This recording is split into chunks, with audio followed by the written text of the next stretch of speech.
welcome to the streaming class. I am your streaming coach, Aramis. And today we're going to talk about OBS. So we're going to learn how to install OBS on your laptops or desktops at home, how to set everything up.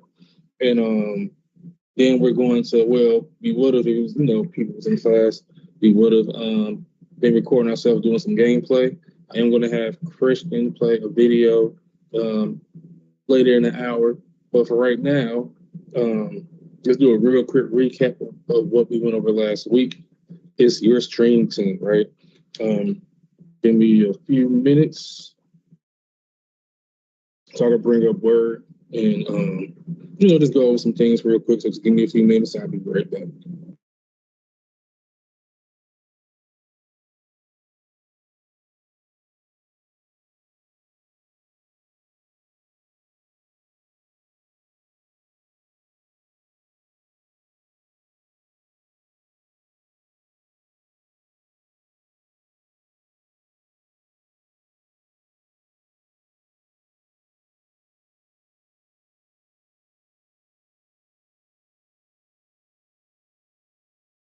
So I'm sorry about that. Okay.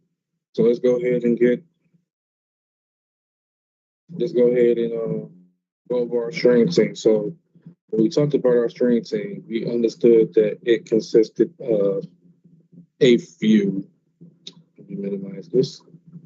It consisted of 5 or more members that would pretty much be around you all the time, 24/7. So what were some of the,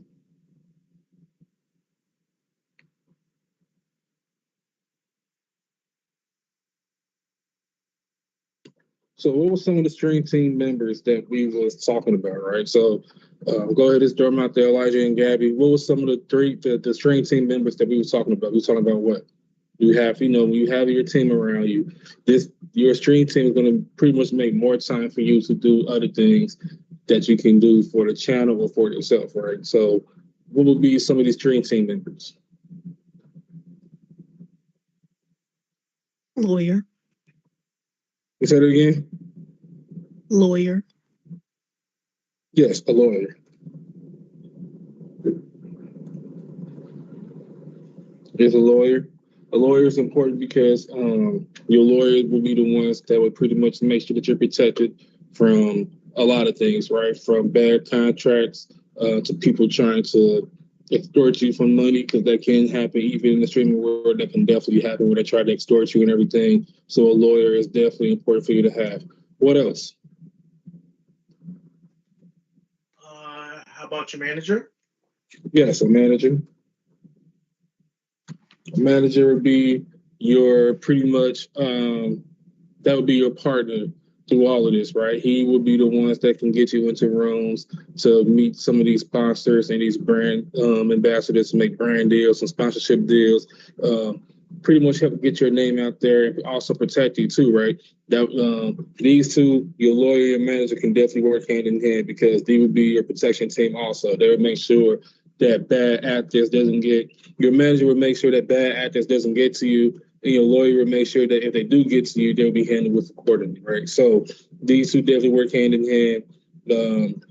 Your manager will also be the ones that will book your flights, book your hotels, take bookings. So definitely very important for you to have a manager. What else?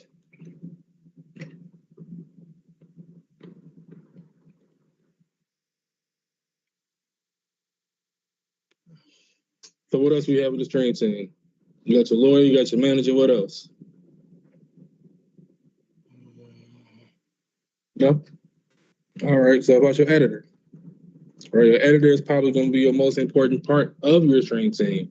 Your editor is going to be the one that's going to take up all of your streams and edit them and put them on YouTube. He's going to take your footage, cut them up, and put them on YouTube Shorts, Instagram Reels, TikTok. Just put them everywhere. So your editor is very, very important. Your editor will also kind of be your videographer. He's going to make sure, he or she is going to make sure that you look really, really good on camera, right? They're going to tell you what camera to get, do this from this angle, have everything set up like this. So your editor does a lot behind the scenes. So your editor is very, very important. Anything else you all want to add? We got a few more. No. Mm,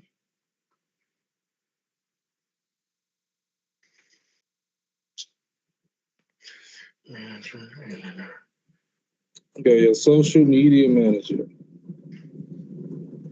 All right, your social media manager is important because your social media manager is going to be the one that pretty much take care of all your social media, right? They're the ones going to be posting everywhere. They're the ones that's going to be posting on Facebook, X, Blue Sky, Instagram. These two, your editor and your social media manager, will work hand in hand also because the social media manager, will get the clips from the editor, and they will post them everywhere, right?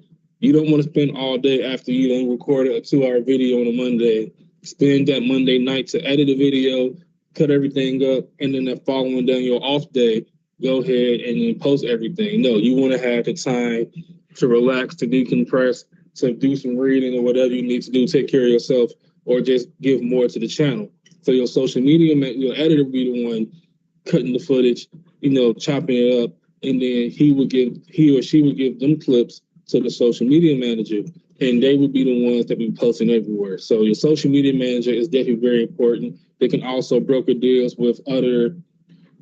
You can be your social media manager and your regular manager can also help broker deals with collaborations with like ESPN, IGN, Xbox, Sony. They can do things like that. They can work hand in hand. So having a social media manager is very important. Another part is your graphics editor. Your graphics editor is very, very important. Why? Because your graphics editor will be the ones they will be the ones that will give your channel the look and feel that you're looking for. Maybe you have a specific idea of what you want to do, right? Sorry about that. But a specific feel. For example, I love mechs. So I love like Gundam, and I love Robotech, big old Outlaw Star, like a lot of mechs-based animes. That's just what I love. So for me, example, I would love to have myself sitting at the cockpit, right? So I'll have a green screen, and I'll be sitting in the cockpit of my Gundam, right? It would be dark, like black and green, because I love Death Sight, one of my favorite Gundams. That's the look and feel that I'd be looking for. Something more so in the vein of like a Gundam Wing or even like a G Gundam. Like that's my style. That's what I'd be looking for. So your graphics editor will be in charge of that. They will also be in charge of your logo, which is also very important, right? Your logo would be the most important thing that you will have, period, because you can put that branding, right? You can put that on t-shirts, you can put that on hats, you can put that on keychains, you can make stickers. Branding logos is very important. Your graphic editor and yourself will work hand in hand with establishing your logo. So having that part of your team would be very, very important. Another part that I haven't talked about either would be your assistant. Your assistant is also, you just have an assistant that can do small things like get you your food, go grocery shopping for you, wash your clothes, things like that. That's once you get to the tippy top though, but still very important for you to have, and on your team. But all 6 members, well, we want to say 5. We're gonna skip assistant, but all 5 members of your training team is very, very important for you to be able to have more time for yourself, more time to put into your channel, more times for you, your manager, to find more opportunities so you all can grow. So having a training team is very, very important. So out of these 5, who would I hire first? Probably the editor. The editor is going to take a lot of load off of my back to help get clips of things out there, right? They're the ones that's going to, like I said, they're going to watch me do my 2 hour stream or hour and a half stream, and they're going to cut it up and they're going to give me the clips. Or, even for a while, they're going to have the clip and post it on social media themselves for a while, right? They're not going to, kind of let you lay there. They're going to be able to post everything yourself. So, hey, you want to put some YouTube shorts up? They're going to do it. Hey, you want to go ahead and put some clips up on Instagram Reels? your editor would do it. The editor is going to just take a lot. And also, they're going to change the look and feel of how you're looking, how you're recording yourself. What camera do you have? Just try to get this camera. It's going to look better. It's going to feel better, right? It's just going to give it a really good professional look. So there's a lot of things that you can do with your editor. That's who I would hire first. Who would you all hire first? Elijah, who would you hire first out of the team? In my opinion, I have to say, let's see, I believe I would definitely want to hire the editor, because if you if I believe if whatever you try to do in your stream, and if you make a mistake or something, let your editor fix that out by editing a few things and then replacing it with something else. Okay. That's a that's a great choice. Hire your editor your editor first, because like I said, it's going to just take a lot off of your back with just trying to put yourself out there, just editing your videos, all of that. It's just going to take a lot. Gabby, who would you hire first? Lawyer. A lawyer. Why would you hire a lawyer first? So I can, if I would like to sign a contract or something, I would like to know what I'm getting myself into. And that's a fine choice, and that's a very fine choice. Nothing's wrong with that. Hiring a lawyer first. Sometimes your lawyers do have connections themselves, so they'll be able to get you into some rooms, because you have to pay them, and they want to get paid. So they're going to look out for their investment. If they feel like that you're a very good investment, they're going to open up their book and holler some connections that they have in order for you to make some money and make some deals, right? Maybe they know some sponsors. Maybe they know some brand ambassadors where they can sit in the room and they can cut out a deal where you get paid and they're going to get paid. So, a lawyer is not, is not a bad choice at all. So that would be your stream team. Now, what we're going to do now, I'm going to play this video. I'm going to play this video about OBS, and then I'm going to go through a walkthrough of how to install and set up OBS and just a lot of things regarding OBS. And then I will tell you, Elijah, because I know you at home, Gabby, I know you at home also, but you can do this at home. Just set up OBS and everything and record yourself your gameplay. So just give me a second and play this video, and then after I come back, we're going to talk about it. So give me a few seconds, and I will set everything up.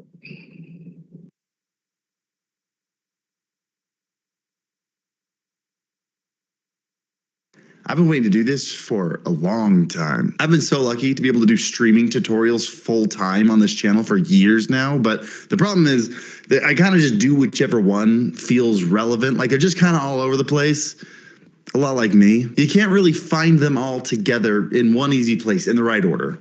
Until now. Today, we're starting a series of short, easy to follow tutorials that we add to every month for free right here on YouTube. We'll start today with an OBS masterclass, and then we'll add an audio masterclass and a camera masterclass, and maybe even more, and we'll put them at the very top of this channel in a group called a streaming masterclass, or streaming masterclasses.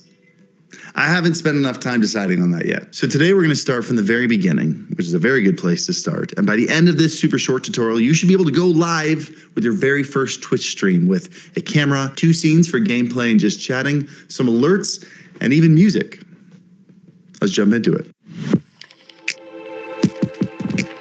Let's start with the ones who make this entire video possible and thank the sponsor Owned.tv, which is super relevant to this video, actually. We'll have a whole dedicated video to alerts and overlays in the future in this series, but if you are looking to get started on aesthetic needs, making your stream look pretty, there's no better place to look than Owned.pro. Owned just added a whole new suite of free features to help you get started with your overlays and alerts with just a couple clicks. Things like, if you find an overlay that fits your vibe but it's the wrong color, you can just change the color later. And even things like quickly finding images and widgets to add to your stream to make it completely unique to you. Owned.pro just gives you so many easy and free and cool customization tools that the other guys just don't really give you. So go check them out. I'll put a link to them in the top of the description, and let's get started building your first stream. One of the first big questions people ask when they get started is, should I use OBS or should I use Streamlabs? And short answer, in 2024, OBS. Streamlabs started as a way to help brand new streamers get started easier, especially back when OBS was a little bit more confusing and intimidating to look at. But nowadays, things have changed quite a bit. Now Streamlabs has become more well known for hiding most of their features behind paywalls and actually using considerably more CPU power than regular OBS. And also with OBS, there's an endless list of really cool free plugins that you just can't use with Streamlabs, because then they wouldn't be able to charge you for their stuff. I recommend OBS, and so does everyone else that does what I do. So let's download OBS. We're gonna go to obsproject.com. We're gonna click on the operating system that we use, and it starts downloading automatically. Easy peasy. And there's one last thing that's gonna pop up here before you can start building your scenes, and it's the auto configuration wizard. If you're just getting started, this is a great tool. Make sure it's set to optimize for streaming. Hit next, and what it's gonna do is it's gonna check your PC's power and your internet connection and just kind of set up your basic settings for you, so you don't have to worry about it. And you can connect your Twitch account here. I'm gonna connect to mine later. And now we're finally here. Let's get started. Let's make our first scene, and let's start with the most important one. Start with the gameplay scene. There are a lot of streamers that only make a gameplay scene, and that's all they use. And that's fine. So we're first gonna name our scene by right-clicking on it and going to rename. We're gonna call it gameplay scene. And then we're gonna add our very first source, and we're gonna add our actual gameplay full screen source. We're gonna do that by going to game capture, which is right here. We'll go ahead and leave it the name game capture. We're gonna set this to capture any full screen application. That means that anytime I launch a game, it's automatically captured and put as the background of this. And just so you can see it, let's actually launch a game. I've got this little indie game called Bread and Fred. Makes me so happy. So you can see I've got my gameplay here, and if I move it down, I can see it being captured in OBS. You probably also notice that it looks like I'm not capturing all of it in here. That's because my canvas here, what we're working with and what the stream sees, is 1080p, but my gameplay, my monitor here, is 4K. And so it doesn't fit. So we're gonna grab this little square here, we're gonna drag it in, we're gonna move it, and we're gonna get this to fit perfectly on our canvas. And you also may have noticed that mine snapped to the edges like that. If yours doesn't do that, or maybe it does and you don't want it to do that, all you have to do is go to your settings, make sure you're in general, and go to source alignment snapping and do whatever you want with that. There's also one other common way to capture your screen on a PC like this, and that's using display capture instead of game capture. What that's gonna do is that's gonna capture your entire display. We'll name it display capture here. Again, let's resize this to fit the canvas properly. And no matter what is on your screen, that's what's gonna show up in here. That way, if you wanted to do some more just chatting style content, maybe show some YouTube or anything in a browser, something that's not a game like this, it's gonna capture just whatever's on your monitor. The only downside of this is it does utilize a little bit more resources than game capture. So if you use this, but you're gaming and you notice you're dropping some frames, you might want to switch to game capture instead of display capture. I've got a pretty beefy PC, so I'm actually going to leave this at display capture. Now let's add our webcam. We're going to add another source. This time we're going to choose video capture device, and we're going to name it webcam. Under device, we're gonna pick our Elgato Facecam Pro. That's what I'm using right now. You may have seen it appear here because I forgot to put it up there before we started. I'm gonna leave the rest as is. And again, you can see this is a 4K webcam, so it doesn't fit. You can just see my big old forehead in there. But let's make this extra small, and we're gonna put it on the side of our gameplay over here. By the way, this video capture device is also what you'll use if you're capturing like a PlayStation or Xbox or Switch and you're going through a capture card, which I will have a video on in the future.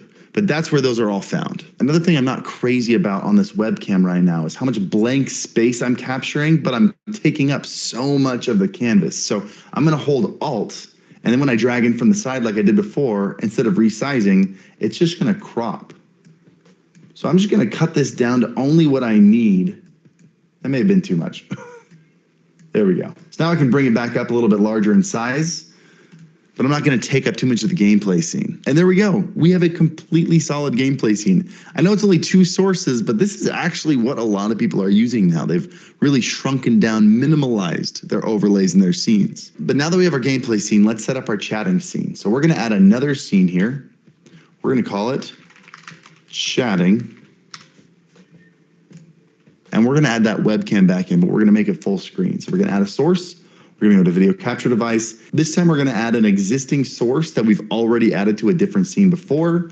It's webcam. It's right there waiting for us.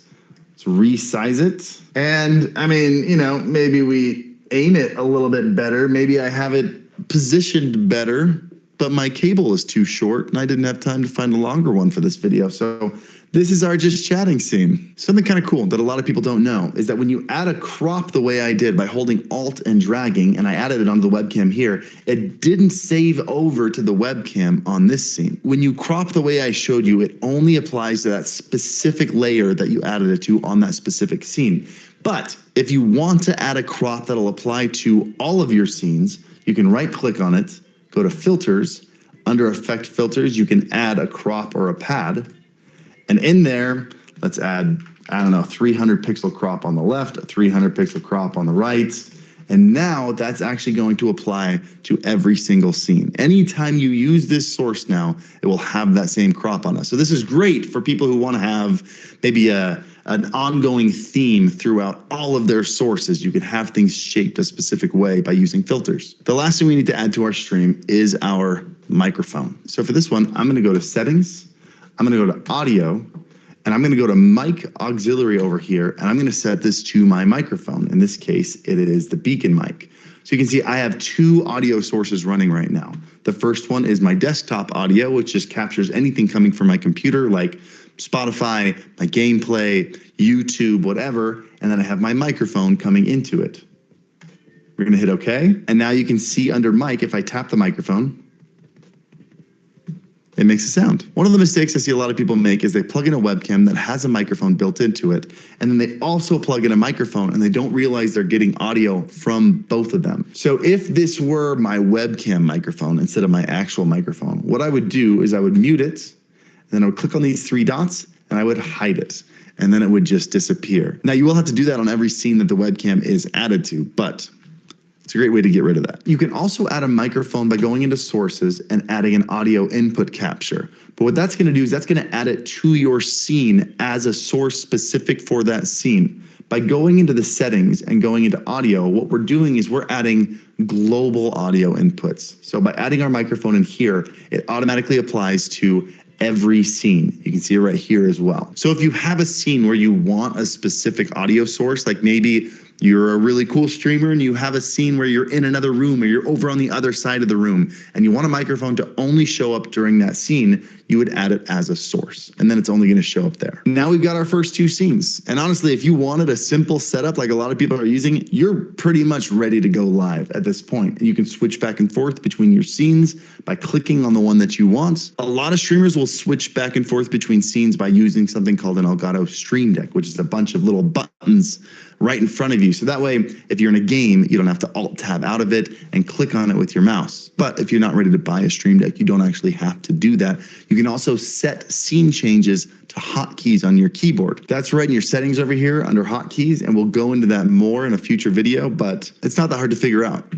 You should give it a shot. One of the main things we're still missing here is alerts, like an animation that pops up on the stream when someone follows or when someone donates. And that is going to require a whole video on its own. So if you'd like to stick around for that, make sure you hit the subscribe button. And while you're down there, hit the like button and drop your favorite emoji in chat, which will let YouTube know that you like these videos with your sweet, sweet engagement. Thank you. Now let's just connect our Twitch account because I didn't do that earlier, and then we're ready to go live. So we're going to hit the settings button down here. We're going to go to stream, and then I'm just going to hit connect account, and I'm going to sign in to my Twitch account right in OBS. This is not the way it was when I first started. It's gotten way easier. You used to have to find something called a stream key deep in your Twitch settings on the website. I'm so glad they got rid of that and integrated directly into OBS. Also, another great thing that comes from connecting your Twitch account to OBS is you can have things like your chat and your stream name directly attached to OBS. Again, video I'll be doing in the future on this series. And we're on to the last thing that you're going to need for your stream.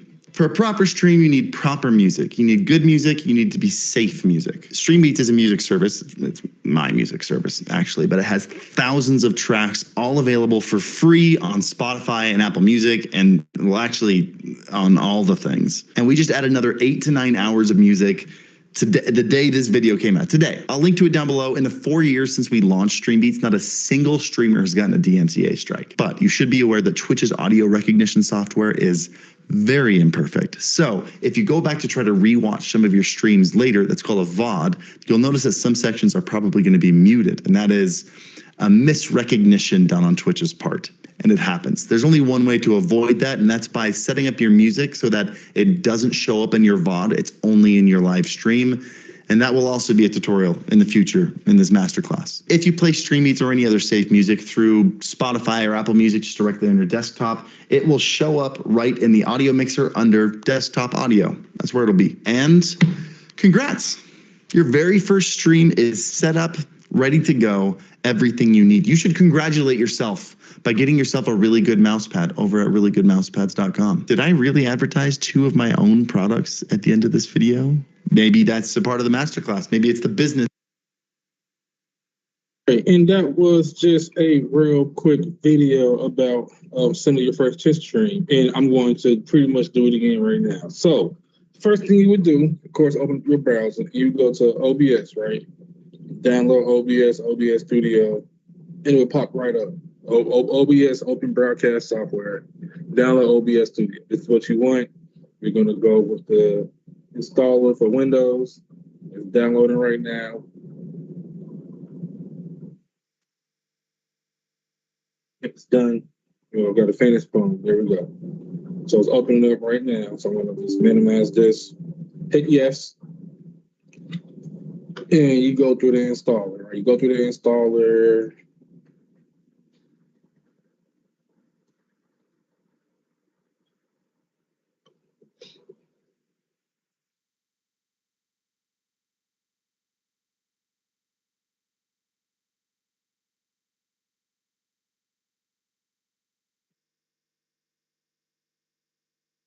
Just give it a minute. So go ahead and install.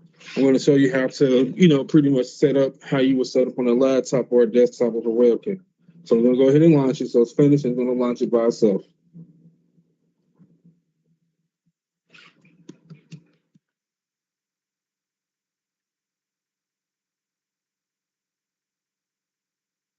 Just give it a minute.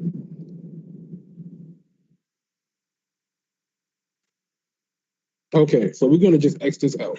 So this is OBS, right? You see I'm talking, so it's going to record everything. I mean, you're going to see the microphone peak and everything because the microphone is on right now. So right now, you don't see anything.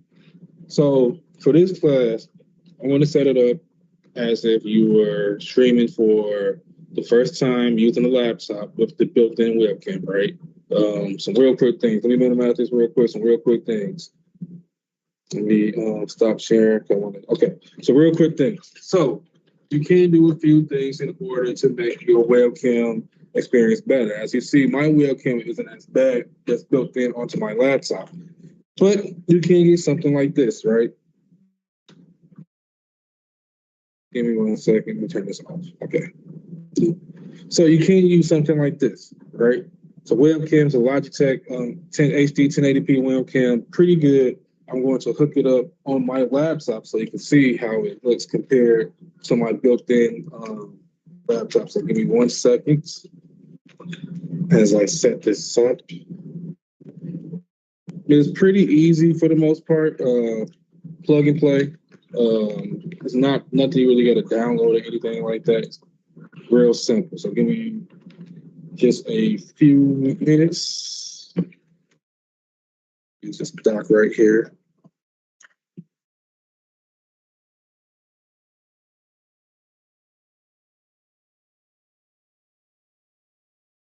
So yeah, plug and play.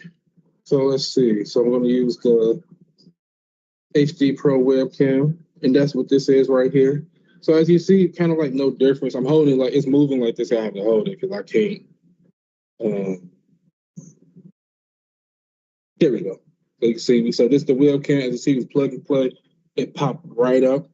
So we're gonna go with So we're gonna go with this for now, right? For this class, well, for me setting up OBS, we're gonna go with this, right? So this is how you set that up, the camera. So let's go back to OBS. So we're going to go to source. So I'm going to go right here. I'm going to go to video capture device. I'm going to call it HD webcam logic. Right? Okay. So this is an integrated one, but I'm going to use this one. Oh, you know what? Hold on, give me 1 second. Oh, and y'all not even seeing it anyway, so give me 1 second. Let's switch cameras.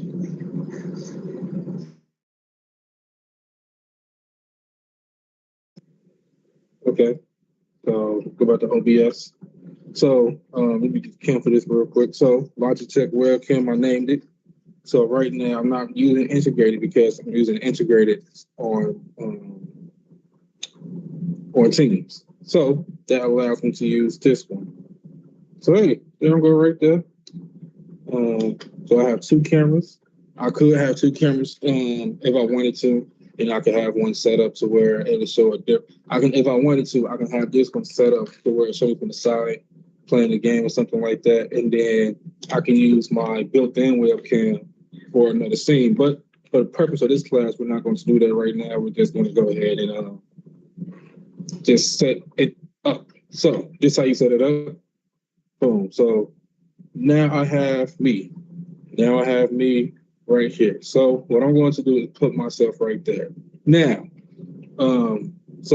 Elijah, if you can follow along. You can download OBS onto your desktop. You can download OBS because the next part will be something that you would need to do in class, or you can do at home if you have OBS, which will be capturing your gameplay so you can edit it later, right? That's what we're going to do for the rest of class. Gabby, I know that you don't have a laptop or desktop at the moment, so you're just going to follow along. So when you come in class next week, you will know what to do, so just pay attention. So now I have this set up, right? So I'm going to put myself in this corner. Why I'm going to put myself in this corner? Because how I'm going to set everything up. So now I want us to download Xbox for now. I'm going to open it up. I should be already signed in. Well, no, I'm not. Oh, so I got to update.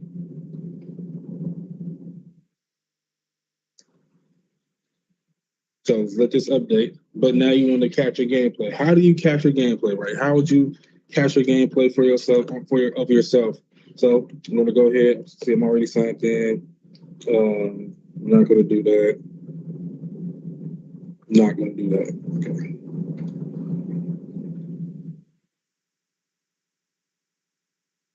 Oh, well, I don't have Halo. So let me download Halo real quick.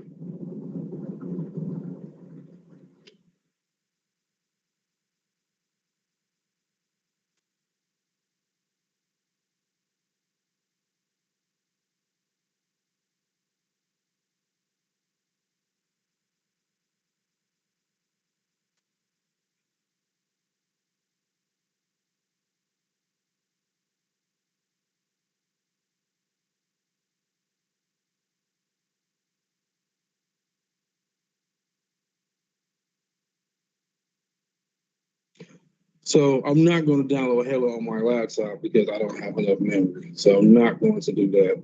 But I am going to just set it up to where how you would set it up. So let's go back to OBS. Let's go to Game Capture. So we're going to go to Game Capture. We're going to put in Xbox, right? So a specific window that we want to capture. We're going to capture this one right here. Capture data.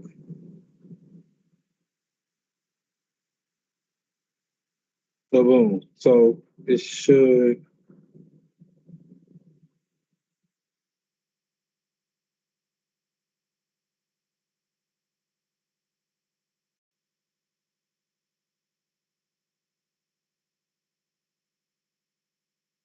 give me 1 second. I'm trying to.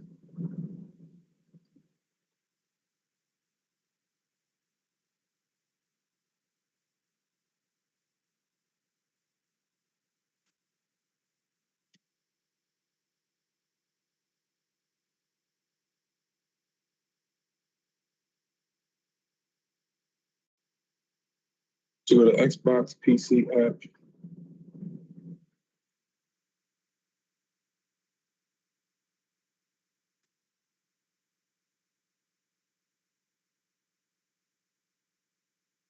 So I'm going to use this as an example. So let's go back to OBS. We're going to go back to Xbox, and it should be the game window. So, boom. So this is us right here. So, boom, there we go. All right, there we go. Let me just fix this a little bit.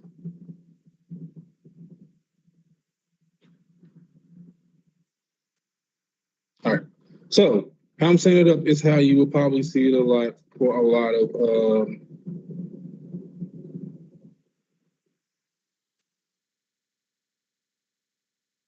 so I'm setting it up right here like this. Let me just move this out the way for a second.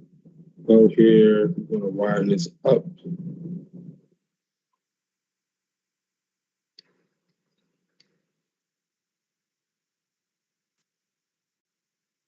Just go to window.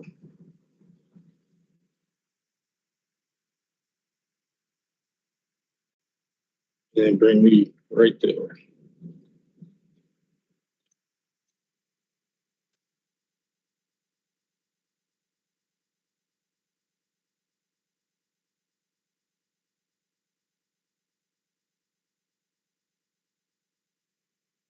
So you have to mess with it, just get it right, how you want it. But this is how you would stream, right? So this is how you would just set your first stream up. You would do a lot of more configuration, setting up how this is, right? You probably had this all the way over, and then you would be in the corner. But this is how you would set that up. And as you see, as I play the game, I would have more than one monitor, right? Right now I only have my laptop. I don't have my TV. I don't have another monitor. But if I did, one of my monitors would be showing OBS, and the other monitor would be me playing the actual game. But this is how this would work, though. You would see me, you would see yourself in the corner, and then you would have the game as the main focus. As you see, it's capturing the audio, and then if it had audio out of the Xbox, it would play the audio out of there. So that is how you would set that up. You will do more things as time go on, as like adding more scenes, like he was saying in the video, or even like I was saying, where you have more than one camera, you can have different scenes for different cameras to show different aspects of like how you're playing. Or if you had this right here, which is a video capture card. See this right here? It's a capture card. Let's turn it this way. Yeah, a video capture card. You could have it also set up to where you're capturing your gameplay. So one screen would be capturing your gameplay. One scene would be capturing your gameplay. So it would even show you in the middle right here. It would just show the gameplay. Or you can have it to where you have one scene where it's just your face, and then one scene where it's just the gameplay. You see a lot of streamers do that when they put their videos and they put it up on YouTube. You see that a lot, or like for the video on demand, you see it on the VOD on Twitch, you would see that also. But this is how you would set up your stream. Now, what I would want you to do if you was in class is I would want you to set this up right here. I will come to each one of you to set up your OBS like so. Then for the rest of class, I would just have you all play some Halo, capturing, recording yourself, which is how you would do this. You would hit start recording like this. I'm going to record myself, see, and then you would have gameplay. The reason why I would do this in this class is because I would want you all to understand how it would be first starting out streaming with you editing your videos. You would be capturing your gameplay, and then for the next few weeks until close to the end of the cohort, you all would be editing your videos from whatever, how long you have, down to 2-3 minutes, right? Because I want you to make a 2-3 minute video. Now, I will tell you some rules about what I'm looking for when you edit your videos, when you play for me. I am looking for a minimum dead silence, right? I do not want a lot of dead silence. Let me X this. Well, I'm going to just minimize that.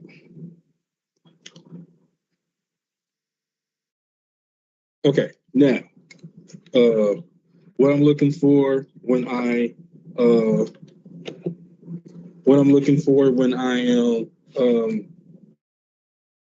for the videos that you'll be editing is a minimum of dead silence. I don't want you just sitting there, just playing the game, not saying anything. I want you to interact because when you're streaming, you're going to be interacting with your chat. You're going to be interacting with your audience. So you have to respond. You have to make it exciting. You want to make it, like I said, exciting for you to pretty much um, them to stay tuned and keep on watching your stream, right? So I want a minimum dead silence. You can use music for the purpose of this class since we're not streaming. You can use music, just not a lot of music. Put it in the background. If you can find some free music, you can. Or if you have been working on your music production in the music production class, you can use that beat in your music video because it will be yours. So they can't take it down or anything like that. So you can do that definitely also. Um, and also, just because we are playing Halo in the esports class, every game that you choose to play, you can definitely do that. But it needs to be 2 to 3 minutes. You're going to record a lot of video, a lot of footage. So you have to get that down and chop it down to 2 to 3 minutes.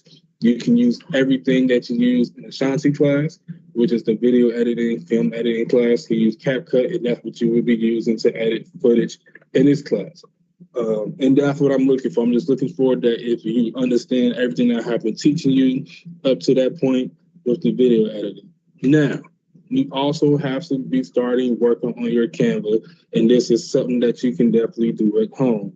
So let me share this again. Share the so let's go here. I'm going to go to Canva.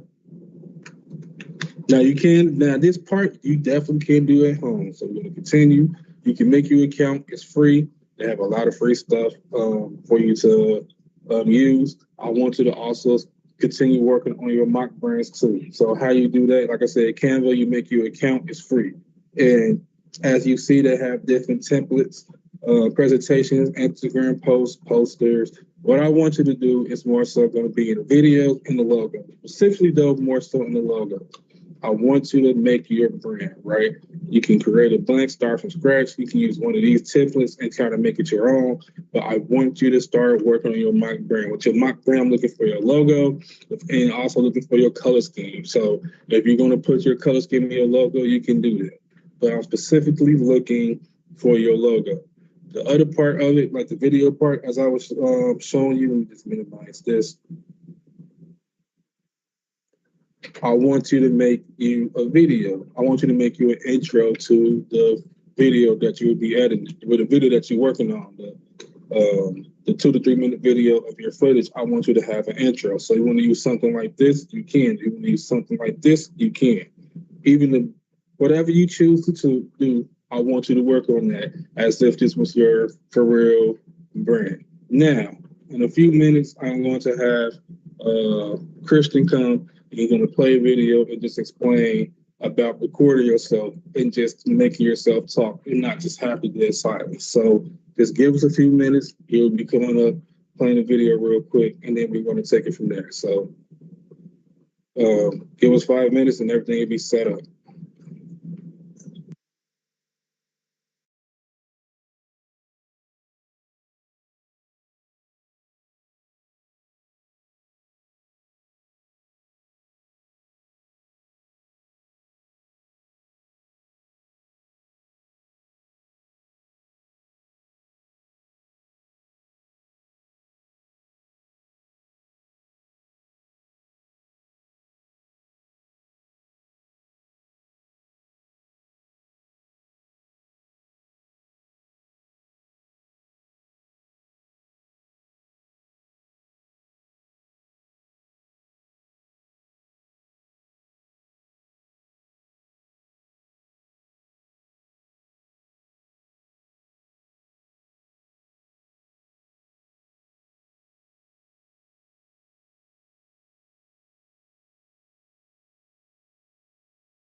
Hey guys, it's me, Christian. I'm gonna play just a video review for you guys, just so you can get a little taste of essentially what to do. Let me know if you guys can hear the video.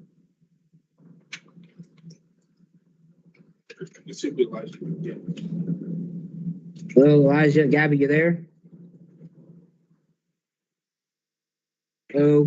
Yes, I'm still here, Christian. Yeah, I'm still here. Okay. Okay. Let me know if you can hear the video or not. All right. Okay. All right, hello everybody. My name is Kenzo, this is Toby, and welcome to a little short tutorial. I'm gonna say because this isn't really much a tutorial, but just a little showcase of what to do or what to essentially do when you're a streamer. Now, like I said, I am a streamer myself, but I just stream to mainly Discord in front of my friends and all that stuff. But I'm gonna teach you this one little thing. I'm gonna showcase it too. So that's just a little showcase of what I essentially do. So when you're a streamer, the one thing you kind of don't want to do is have dead air. Dead air is essentially what you don't want essentially have. So while you're recording or while you're streaming or basically doing anything, you never want to go silent. Now you can go silent if it's like a big moment into it. That's only essentially time where you can have dead air. But essentially this clip that I recorded previously, that well, not previously, but essentially it's just me just casting and being energetic over the game that I'm essentially playing. And that's another thing, is essentially just being energetic and eccentric, because that's what people want to see when you're streaming. They don't want to see you just being all tired, nonchalant, just being boring. Well, you can be nonchalant sometimes, but basically you don't want to be boring. Okay, you don't want to have people just kind of just tune you out and not want to essentially just not watch you essentially. So I'm gonna you're essentially gonna watch this clip and just take some notes and devices of essentially how I essentially basically stream in front of my friends. All right, without any further ado, this is essentially my clip. Stay tuned to the very end, and like I said, take notes and advice, and just stay back and watch.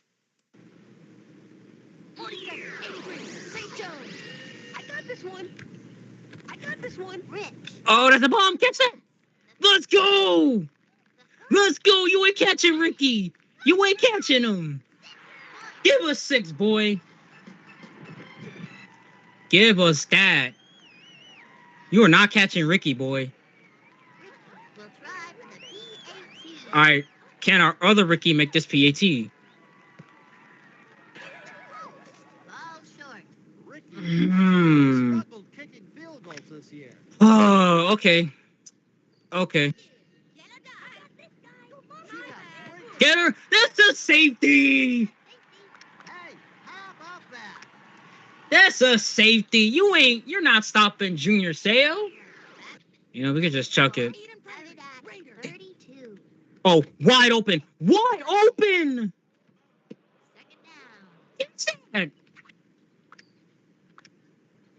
Wide open. Pablo! It drops incomplete. They blow it. Fourth down. My goodness, Pablo. I might switch you out. I'm sorry, dude. I'm sorry. Ricky on for the field goal. Under 33. See you later, alligator. What?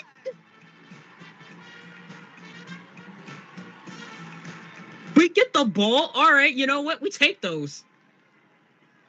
We take those, all right.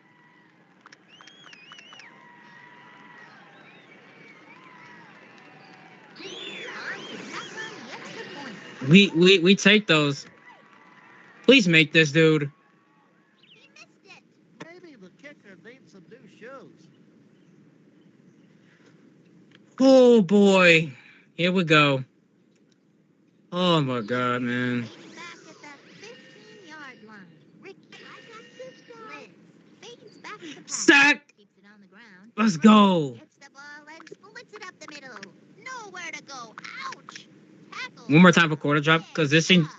That brings up Wait, this just seems to be our bread and butter. Have it at 1 yard. There we go. That was a line.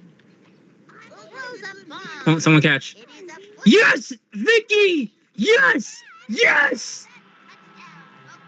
Let's go! My hood's falling off. Crap. You know what? I'll keep it off.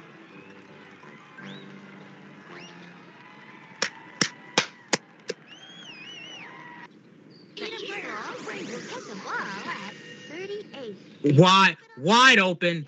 Go, Ricky! Go, Ricky! Go! Go! Come on! That's you! Oh my god! Eagles. First down for the Eagles. Oh, punch it in. Punch it in. Punch it in, baby. We'll try the field goal. If he misses this, he's getting benched. Puts it through. Thank you. When a team puts 3 points up on 20. Where's the 25? Worst case scenario, we kick another field goal. Start in good field They bit it. He They gets bit it. around, They gets bit the ball and splits it up the middle. Touchdown. Let's go. They bit it. defense on defense. Don't look too good, Sonny. Maybe they got that positive optimism going around. My shoulder hurts. Oh my god. I did not know I have Cody Parkey on my team. Act to receive the punt, punts it, collects it at No the way. 39. Punt return? Punt return? Drags Oh no. Nice return. Oh, Fourth down. I just don't trust you, my guy. The Eagles have it at 24 yards. Bit for it. Rich passes it. It is a foot race. He is in. Rich Count him. has just scored their third touchdown of the game. Three. Yeah, Vicky's out there. From Get 29. Catch it, catch it, catch it, catch it. Slings it. Yes. 40. Ernie's gone. You're not catching him. That's a 6. You better believe that's a touchdown.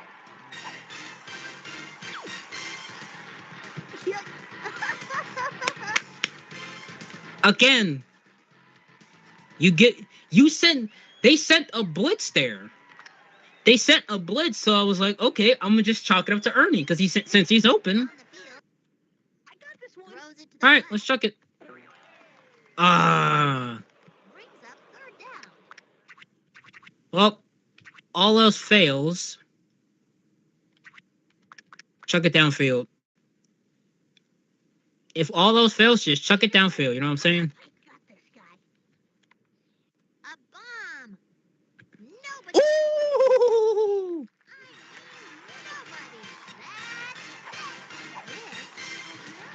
Let's just run it. There's 12 seconds left. I don't think we need to really do anything. First down and 20. Hands it off. Angles it up the middle. Oh, Ricky, go! Ah, Finds a lane. It'll be second down.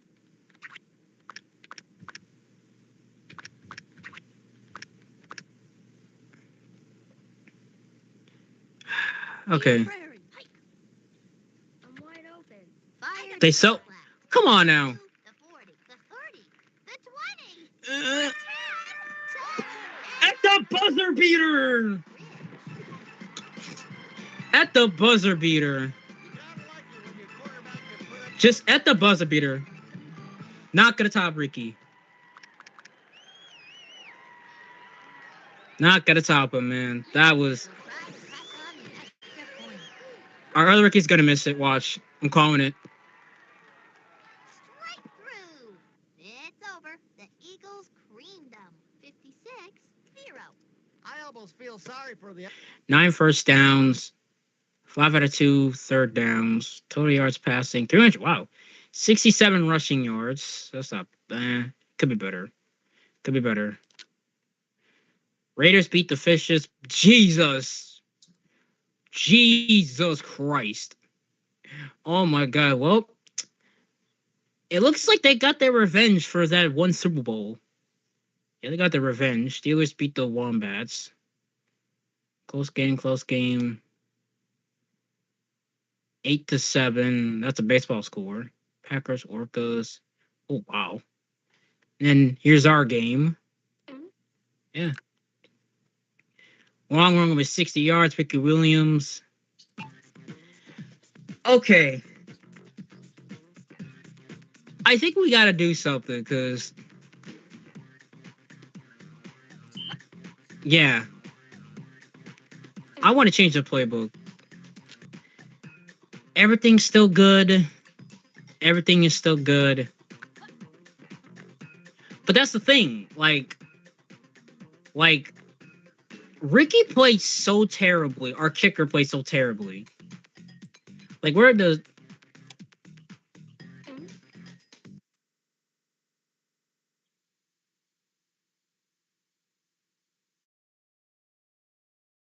All right, and that was essentially just a clip of me just doing a little stream of a highlight of a stream that I was essentially playing. You know, like I said, you don't ever want to have dead silence or just be kind of energetic, or sorry, not be energetic, not be boring, because most of the time your people are not going to tune in to see you just sit there and just do nothing. But let me know what you guys think. Elijah, what do you think? I had to admit that was pretty interesting. Something I tried to do. I tried doing that, but I couldn't figure out what I was supposed to do until I saw the video. Oh, that really actually helps. All right, Gabby, what do you think?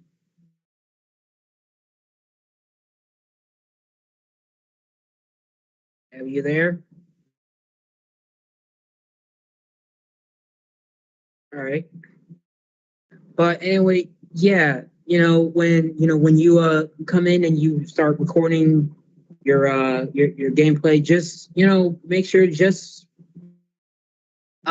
be like energetic. You don't have to be nonchalant. You don't got to be well. Some can be nonchalant, but it's usually prefer not to. But just don't be boring. Just don't act like you are doing this just because you have to. Just do it because you want to have fun. You know. But and I'm gonna turn it back over to Aramis.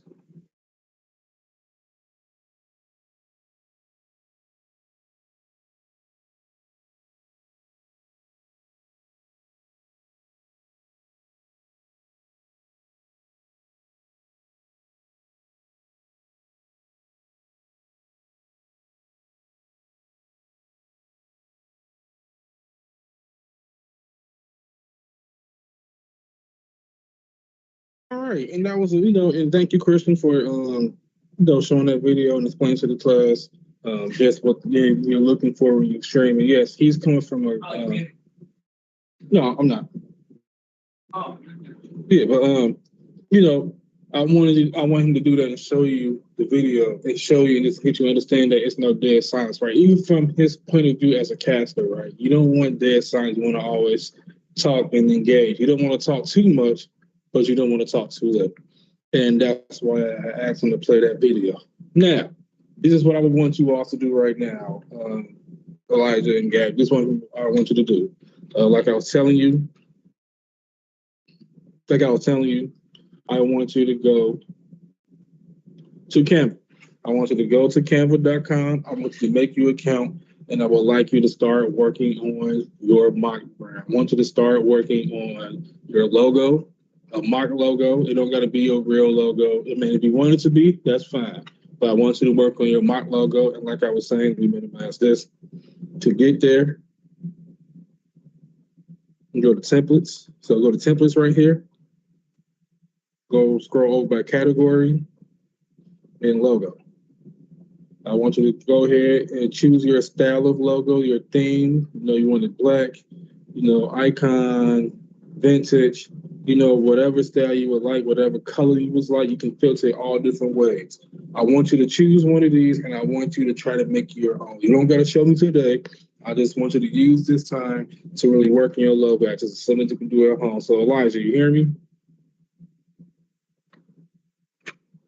Elijah, do you hear me?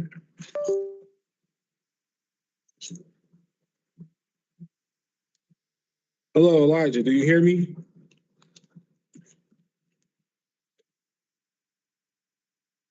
All right. So what I'm gonna do is this, man. Elijah, Gabrielle, do you hear me? All right. So this is what I'm going to do.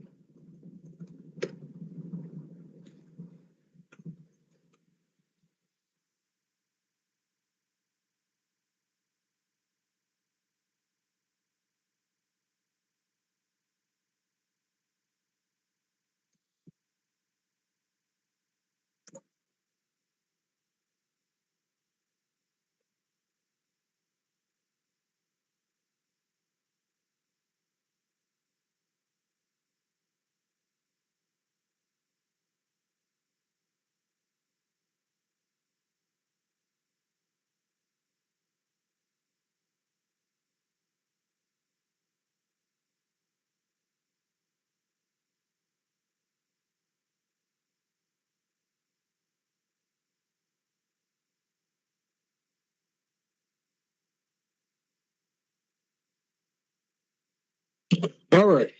This is what I would like you to do. I want you to go to canva.com to make an account. It's free to make you a free account. Go to canva.com. If I want you to work on your mic brand by first working on your logo first. So just focus on your logo. We'll work on the intro to your videos next week. For right now, I just want you to work on your logo first. If you need help, please let me know. I will be here to help you out. So just let me know. I'm not going nowhere. I'm going to put my mic on mute and my camera off, but I will be here. So if you do need help, please let me know and I'll respond right back.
Okay, so did you all make a Canva account? Elijah? I think I still kept my Canva account. Okay, so go ahead. I want you to log into Canva and I want you to work on your mock brand, right? So if you need help going to the templates of the logos, I will show you right now. So I'm already logged into my Canva account. So you'd be home and then you're going to go to templates right here. You're going to scroll down. You're going to go to browse by category. You're going to hit this arrow right here. You're going to click on logos. What I want you to do, I want you to choose your mock logo, whatever your mock logo is going to be. It can be any of these. And I want you to make your mock logo. You don't got to show me right now because you're going to be working on it for the next, weeks ahead. So, but I want you to get started working on your mock logo. So, with your mock logo, what I'm looking for is, a really unique logo that's going to make yourself stand out. And if you want to use the color scheme that you would use for your stream, go ahead and do that. So, if you're going to have a blue, like a lot of blue tones, black and blue and gray tones, you can do that. If you want to have a more pastel color, you can do that too. But I just want you to work on your mock brand till like 5:45, and then we'll wrap up class. So that's what we're doing right now. It's just working on your mock brand and then mock logo right now. And then next week, what we're gonna do, we're gonna work on your intro video, because you can use your intro video. You can make one on Canva. And your intro video is gonna be a video that you're gonna play before your edited footage that you're gonna be recording of yourself next week that we're gonna start next week. But for right now, we're gonna go ahead and just work on your logo. So again, you're gonna go be at the home. You're gonna hit templates right here, browse by category, hit this arrow 2 times, and then logo should be right there. And then you just pick your logo. You can filter it out by different styles, different themes, um, different features, different colors. You have a lot that you can choose from. So go ahead and do that right now. Like I said, we're gonna work on it to 5:45, and then at 5:45, I will come back and I'll wrap up class. Okay.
Okay, Gabby, are you there?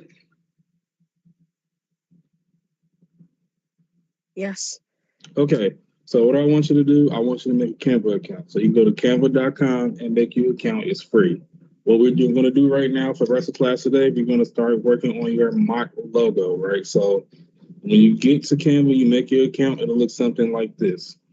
So this be your home screen, look something like this. What I want you to do is go to templates right here.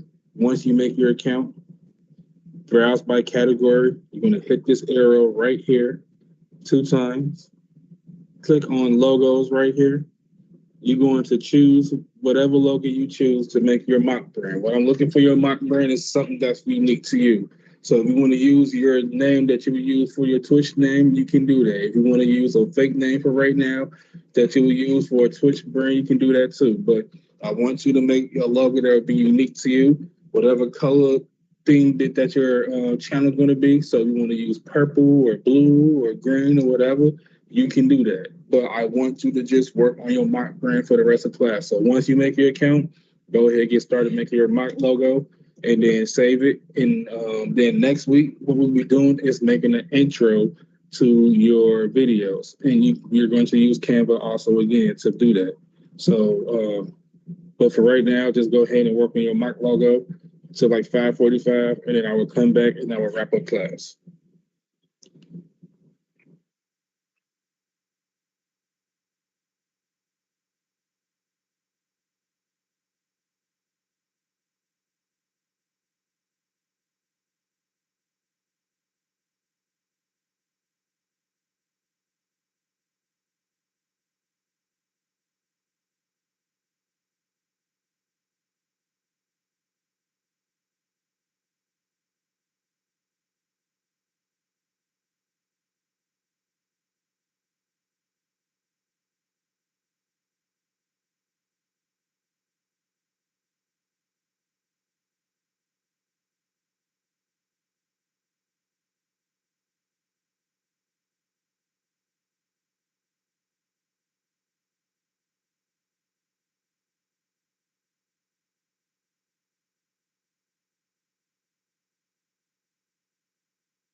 All right, 10 more minutes. We'll give y'all 10 more minutes, and then we're gonna go ahead and wrap up.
5 more minutes.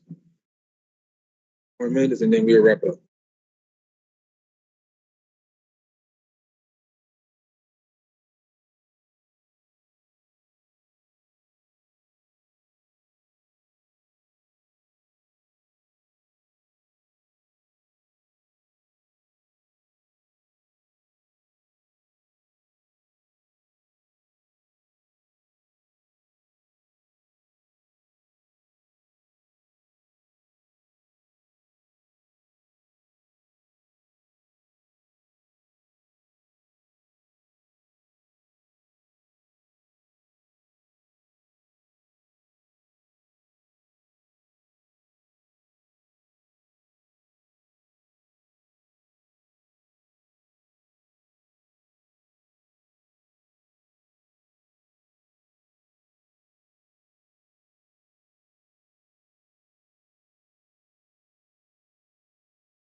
All right, class, it's about that time. So go ahead and save what you have in Canva, and we will get back to that next week. So let's go over a real quick recap of what we did today. So first, what we did today, hold on, we stop sharing. I'm sorry. So first, what we did today, we went over the training team. What does your training team consist of?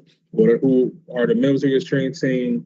What their roles are, and why they're very important to you when you hire, right? Like your editor, your manager, your lawyer, your social media manager, your graphic editor, and then later on down the line, once you have enough cachet, you have enough income coming in, you will hire an assistant to just take care of a lot of this daily staff.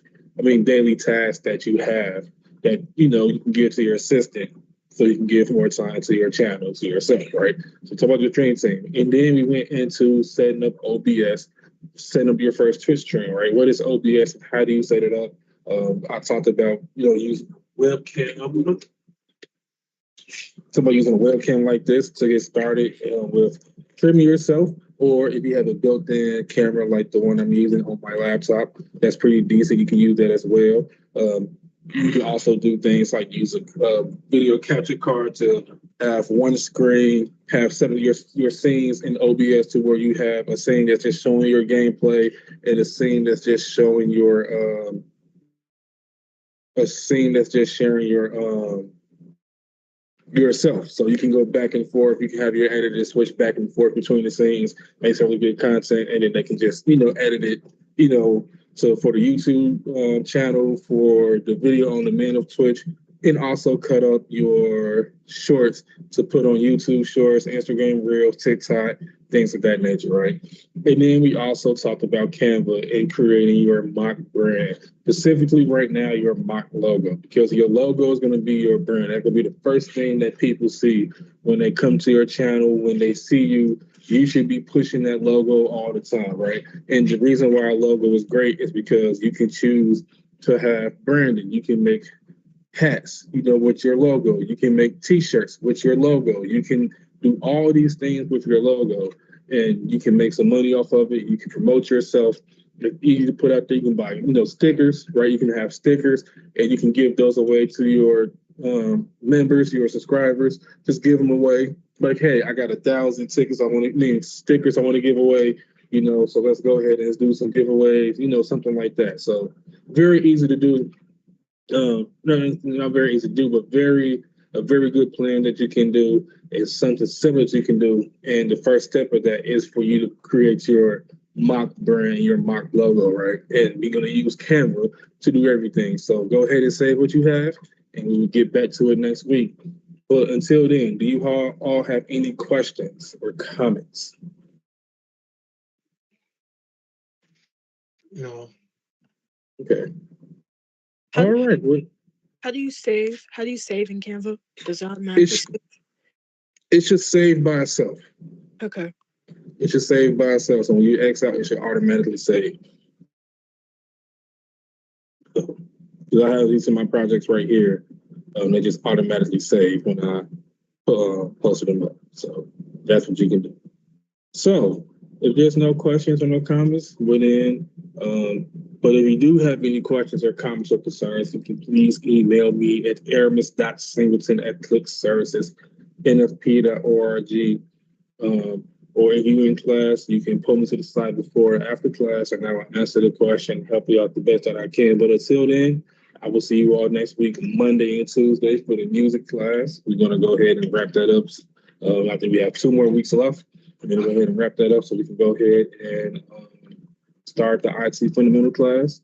Um, Next class will be Sammy. He will be starting pretty soon, so just sit tight. And he will be starting. But until then, I will see you all next week, and you all have a great weekend. Take care. So just sit tight. Like I said, sit tight. Sammy will be starting his class soon.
another lesson and then keep moving from there. All right. So, last week what we talked about was inputs and outputs, right? But before that, let's do some quick review, right? So what we did was we also talked about mathematics, right? What are some just common math operators, like the plus is the addition, minus is subtraction, right? The star is multiplication, so on and so forth, right? We also talked about some of the following, like Elijah, could you remind me what a variable is in like your own words? So in like 2 to 3 words.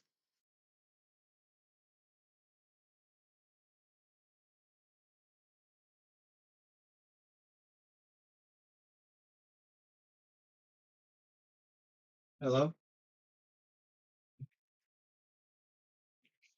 That's a variable string.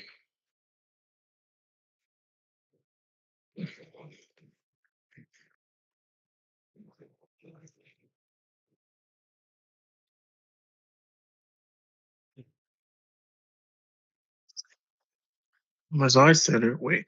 Should computer normally have to update first? Wait. Oh, my bad. I understand, yeah. Yeah, it was as a result of the restarts and everything. All right. Elijah, do you remember what a variable is in your own words? And the variables like I'm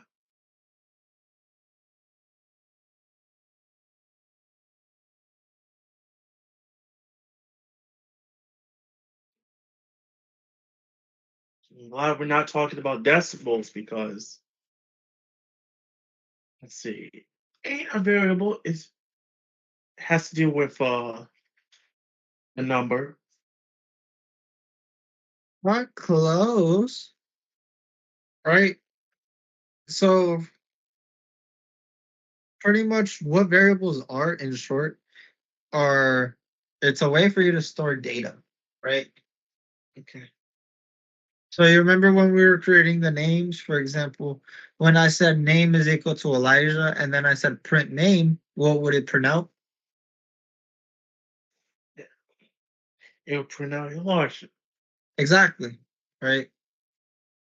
And then what types of data could be in there is all dependent on what you really need. So you have 4 different types of data that you could really put in there. So you could put strings, which is an example of like your name, right? What are the other types? We have ints, floats, and booleans. Do you remember what they are? Uh, see. See. Let's see. Integers or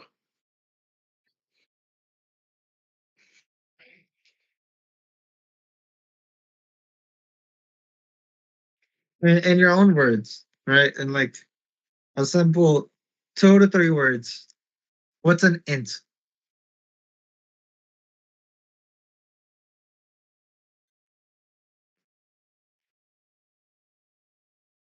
integers like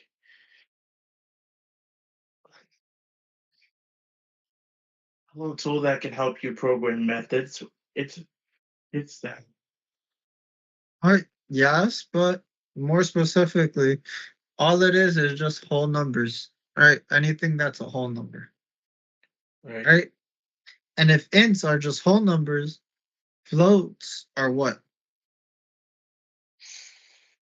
Okay. In your own words. Of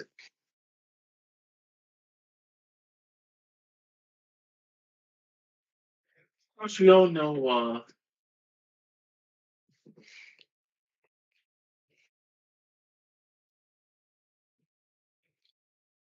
float would have a number and a decimal. Exactly. All right, it's a decimal, right? So it's like a whole number plus a decimal or whatever. And then I don't think we talk too much about booleans, but just booleans are just true or false values. Yep. Make sense? Yes. Okay. All right. So with that, what we talked about last week was like inputs. So let me pull up the example that we were working on and then kind of just show you.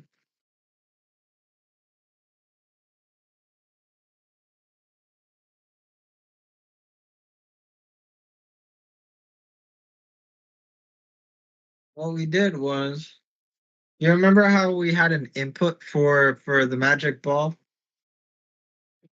or for the problem where we were creating a calculator, and how we had asked the like user to give us some value or whatever.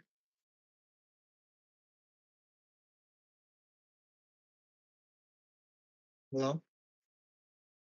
Wait. The variable number. Wait. Wait a second. Did I do this before? Wait.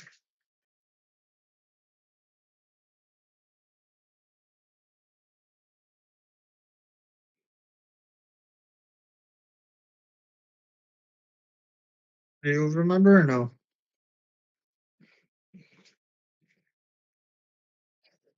Or do you want me to walk you through it again? See, I thought I still had it in my. Wait a second. I still have it. So it's wait. Yeah. Wait. Apparently I did. Wait. I think I remember. So if number is equal to one, print in insert. And wait. I want to walk it over again. Okay. Yeah. So, do you want me to code through the entire example? That would help, please. Okay, that's fine. So, what is happening is we have the magic ball, right? The way that it works is you shake the ball, or you ask a question, you shake the ball, and then the ball will kind of tell you, you know, a certain answer. For example, it is certain, without a doubt, most likely. But it doesn't necessarily mean that it's accurate, right? It's not really gonna care. It's not really gonna matter. Um, it just spits out a random thing. So the first thing that we want to do is ask a question. So we'll do, right, question is equal to input, ask a yes or no question, right? So whatever the user puts, they will get a response. Next, we have to code the conditions for which we're checking to see what response should be given. Similar to a magic 8 ball, or similar to rolling a dice, right? If you spin it, you're gonna get a random number. So same thing as like if you're shaking a dice, you can get like 3 6s in a row. You can get like a 6 every like 10, 15 terms, even longer, right? Even though the odds are 1 in 6. So we want to include that by doing, right, if the number is equal to 1, we'll print this response right here. It is certain. Where number is just some random number, and then we're going to see if it matches up. And then we're going to do this for all these numbers. So we'll do it for 2, 3, 4, 5, etc. All right, so if we do, if the number is 1 through 5, 10, right? And now what we have is we have all of these outputs that are going to be shown based on a certain criteria. Meaning, if the number is 1, this is going to be, it is certain. And we can test that. So let's do run it. Mm.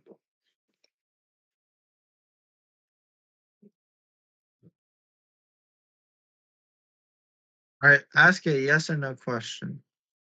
All right. Will I be rich? All right. And then we know that the number is certain. Right. So that tells us that the number is one. Your turn, Elijah. So we'll say, give me a yes or no question.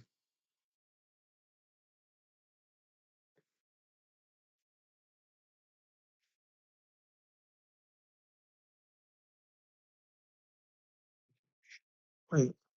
Wait, those were all supposed to be ellipse. No. How about Yeah. We're gonna talk about this later today. This and this are the exact same thing. Just treat it as the same thing. But just know that elif comes after if. I'll talk about it more later, but just treat them as the exact same thing. For you, I believe that we just had a bunch of if statements.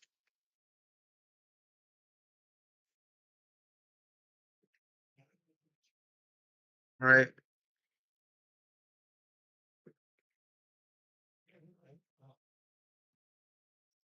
Make sense? Elijah? Okay, so Go ahead and give me a question. okay, A so yes or no question. Oh, it's a, I forgot.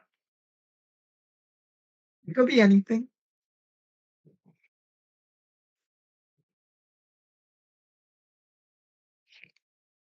Let's see,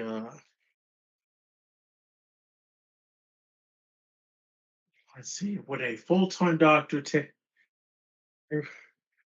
would get the patient lots of help in time? Wait, what? Or wait, Would you repeat that? I'm sorry, I didn't actually, I think follow. I take that question back. So, I would say, when I become successful, Perfect. That's a great example of a yes or no question.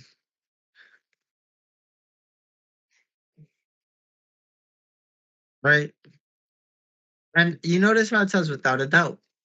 So with that, what number do you think it gave us? without doubt, would be two. Exactly. Let's try it again.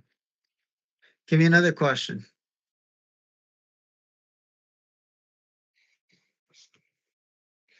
Okay.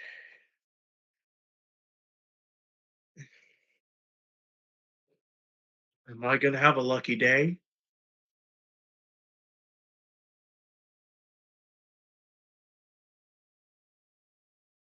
And the word don't count on it. So what's that? Which one's that one? What number? 7. Exactly. Make sense now? Yeah, it makes sense. So I'm gonna keep this problem on here. And stuff like that.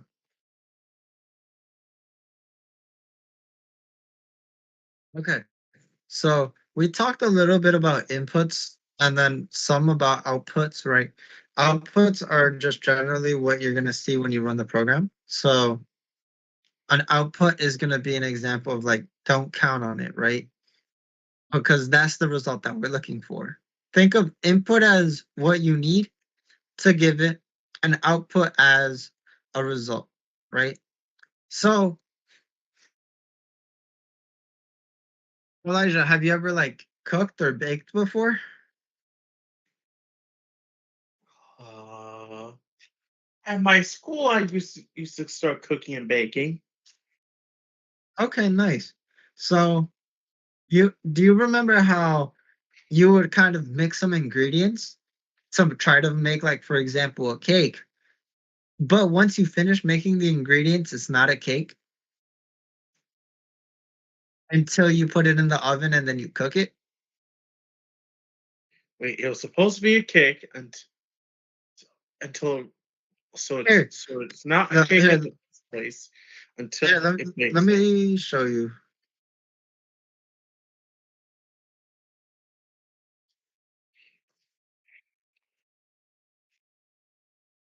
Let's see.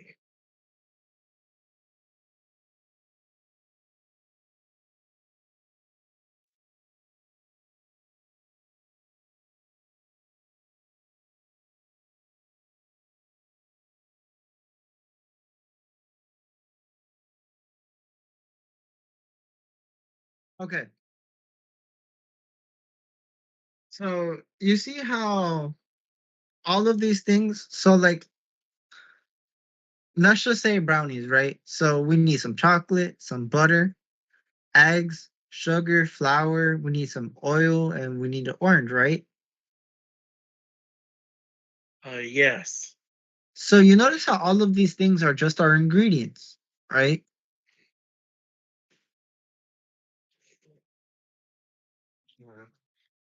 And what happens is we do a certain number of things to it to help it become the batter. So like we melt the chocolate down, we mix it with some eggs, some sugar, some flour. We mix it together, we add some oil and we add a little bit of orange or whatever. And then we get our cake batter. All of this is our input, right? Because you're telling it what to do, right? Think of your code as a mindless car and it has no destination. So you just kind of put all these things together and then bam, you get the little cake. It's not until you put it in the oven or you run the code that you're going to get your output. Make some sense? Uh,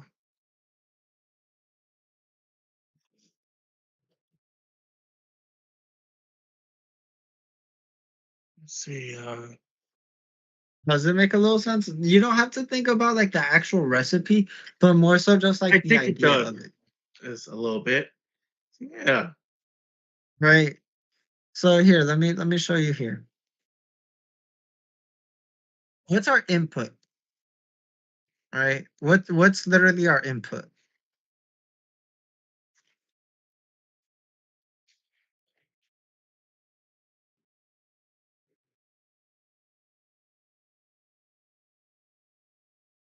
Hello?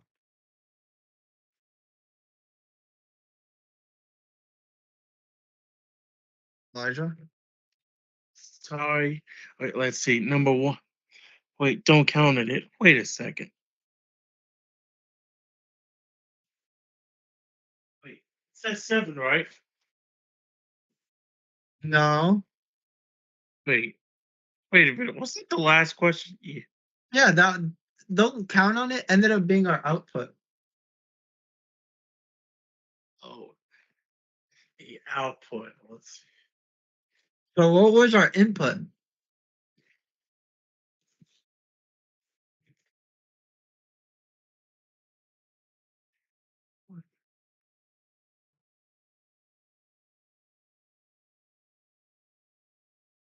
Put a number.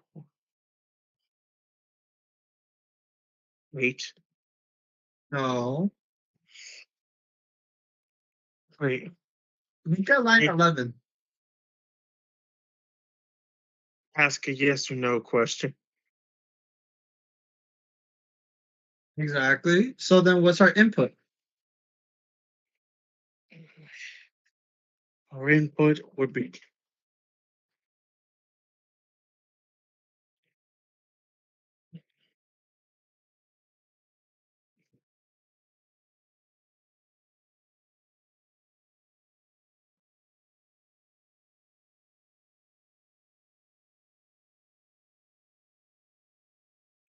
what is certain. No, that's our output. Wait, wait. Our input question was. I gotta. Yes. No, go ahead, You my have bad. to. Right.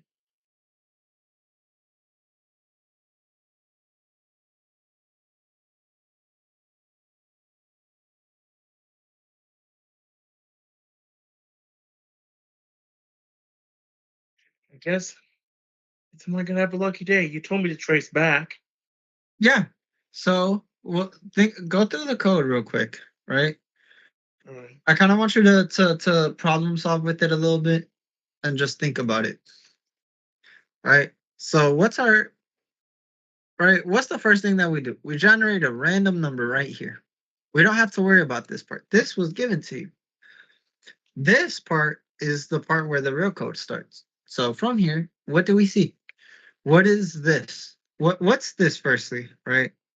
What is question? Not like I mean, physically, what is the question, right?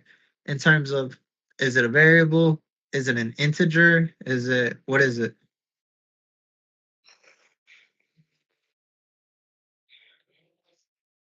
Question would be the reference. No.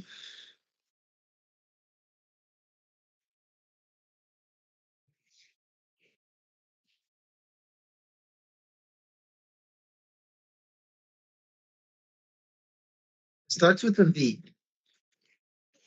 Oh, variable. Exactly. Right? So our question right now is a variable. And then what type of stuff gets input here? Not physically, but like, we ask a question, which is a variable, and then we get some sort of what? Float. No. You get a number. Exactly. Well, no, my bad. I got ahead of myself. It's not a number. We got a number from here. We got a number from number. Okay. We get something from here.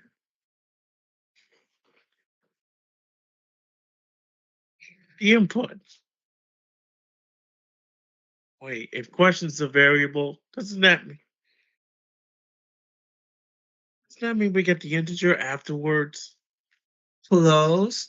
What?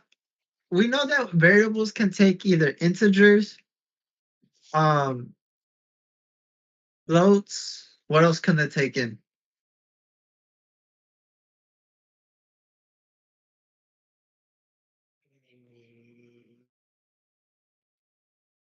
Mm,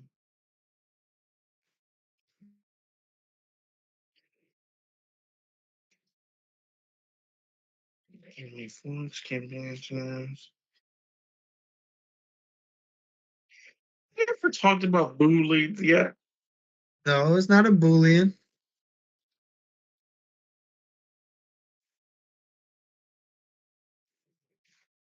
Wait.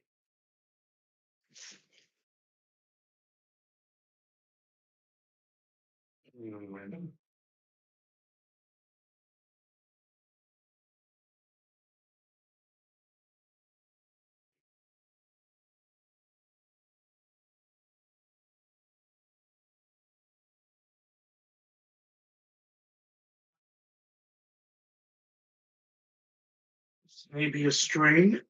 Exactly. It's a string, right? Yes. So a string is just a collection of words. So our question is really asking us just like put in something that has words, right? All of this is going to be turned into a word, even if it has numbers. But what our input is more so just like whatever the user tells us, right? Right.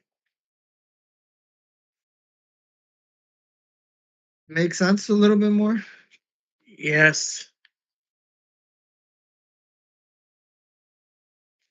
Okay.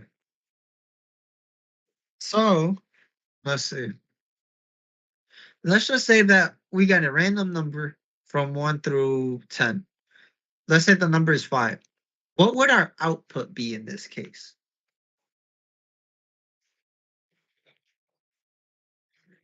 Five would be wait.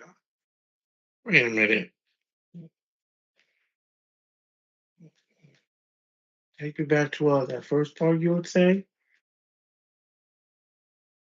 Yeah, I just got myself confused again. So let's say that the number is 5. This number right here. This number gives us 5. What's our output?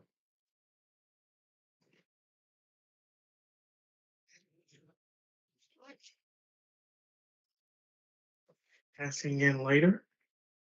Exactly. What about if the number is 8? My reply is no. Exactly. So what is the input for us to check before we get my reply is no or um right ask again later? What needs to be met before that happens? Mm, maybe your string. No. Mm, now your float. Close. It's not a float. It's a Int. yes. So whatever number we get from here is our input, and then our output is this. Right? Our output is our print statements. Okay. Does that make a little bit more sense? Yes. Okay. Yeah, let's move on. We also talked about if statements. If statements are just conditional statements that execute a certain line of code, right? So for example, if x is equal to 1, you're going to want to print hello. In our case, we say if number is equal to 1, then we're going to want to print it is certain. Right.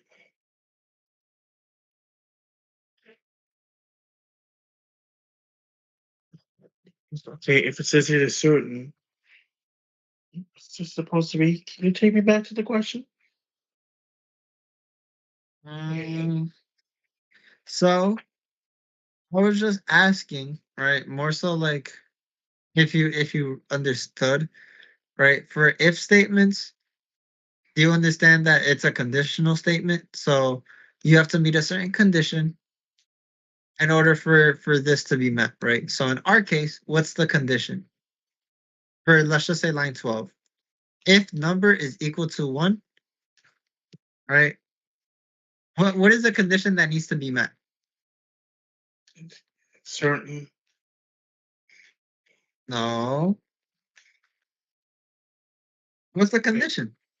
That's the output. We know that that's going to be what's like given to us at the end. Variable. Wait. No. If I was this close, would I say integer? No. Float. No. Wait. You're just giving me different data types. What I want to know is It's the output. close. No. What our condition? What's the condition? What follows after the word if? Number. What about number? You're right. Falls after the word if. Wait.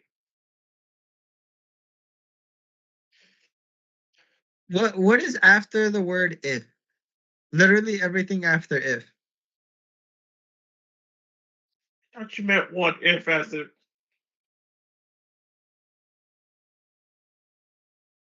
Mm-mm.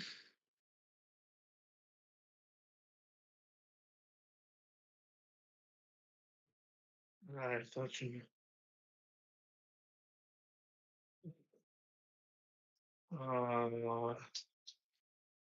I thought you would say that. You said there's multiple things that go after if. If I thought you meant supposed to mean Kind what of. if. I'm just asking what in this case specifically, what is our condition? So we have the word if and then some condition. What's our condition?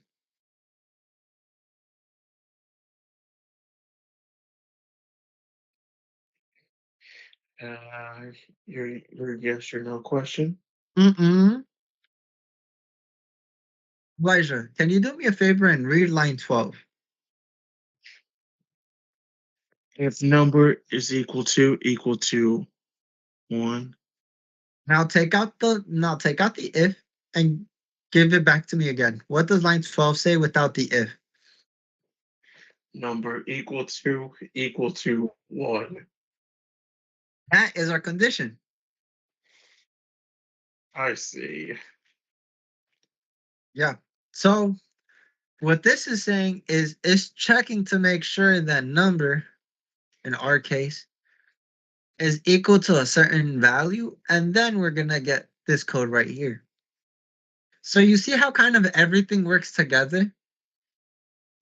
Mm. We're generating some number here. we're asking the user for some input, but this isn't necessary. We could honestly delete this, but we don't really need it. Right? What happens here is the important part of the code. So we have all of these different conditions. We wrote a condition for 1 through 10. So what if our condition is that the number is equal to 5?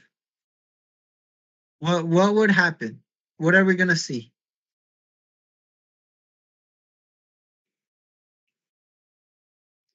Wait.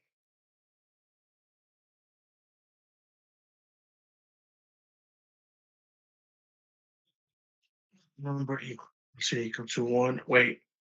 I think I got myself overboard. Wait. Repeat the question again for me, please. So if let's say that the number is equal to 5, right? What are we gonna see? What is gonna be our result?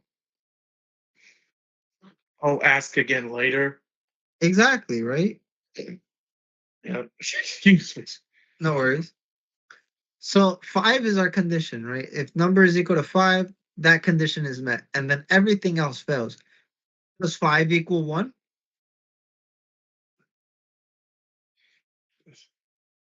Yes or no? Good. Yeah. Let's see. You you said if it's equal to 6, you can predict. It's you were and cannot predict now, right? That's number 6. You're looking for number 5 again. Here, actually, we'll do number 6. Okay.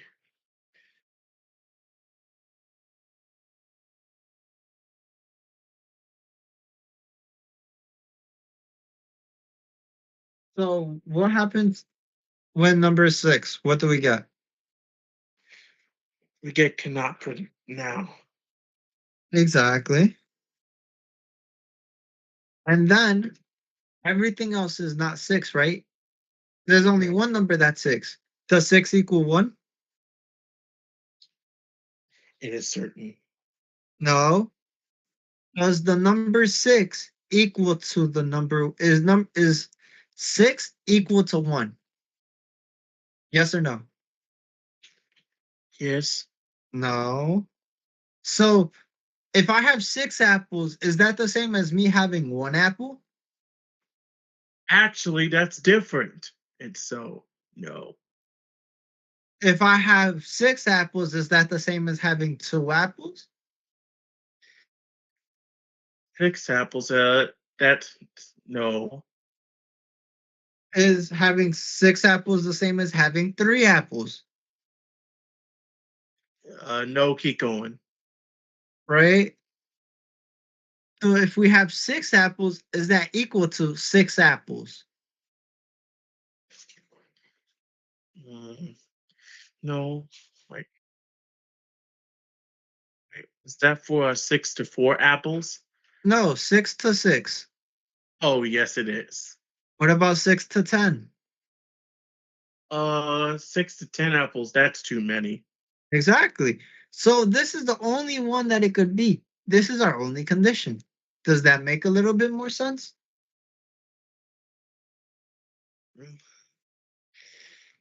Anyway, so yeah, if 6 is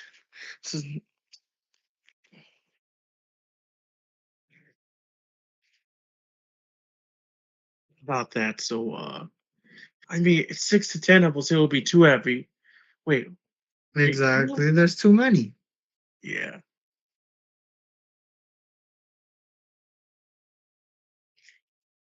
I mean, if I have 6 to 11 apples, it'll be still be too many. So 6 to Exactly. 6 apples would make more sense. Exactly. And think of that as our condition, right? Our condition is just checking to see if things are the same or different. That's all. Does that make Okay. sense? Yeah. Here, what I'm going to do is let's go ahead and switch over to our next one, which is control flow, because control flow kind of is an extension. Right. So, Elijah, right?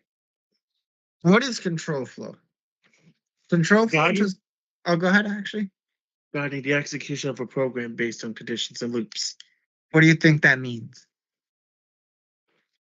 It's Control okay if you flow, don't know, but what do you think that means? I believe when it comes to control flow, in my opinion, I have to say it was just like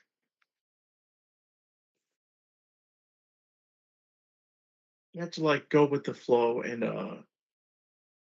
it's guiding you to it's guiding you based on its condition, either if it's going fast or slow or at a normal speed of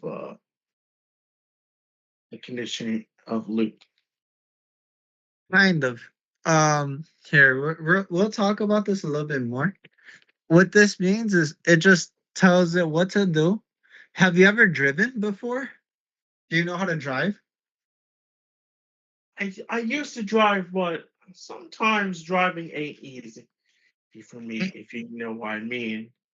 Okay. Have you ever driven a go kart? I've driven a go-kart. So you know how when you push the gas, the car goes forward. Yes. You know how when you move the wheel, the cart moves left or right. Yes. That's what control flow is, right? You're pretty much telling Right. where the cart should go based on certain conditions, right? So let's just say if you have a corner, are you gonna keep going straight or are you gonna turn? Turn. If you Yes. see a straight, are you gonna hit the brake or are you gonna accelerate? When I hit the brake. No. If you have Oh if wait, you're I have if to you hit the accelerator. exactly because you need to keep going straight, right? Right. So the reason why this is actually important is because your programs should be able to make choices and check for certain conditions, right? So you want to make sure that you're able to account for different situations, um, and ensure that you're getting efficient repetitions um, through your code. Essentially, you want the drive of the car to be as easy as possible. Does that make sense? Yeah. Any questions? Yeah.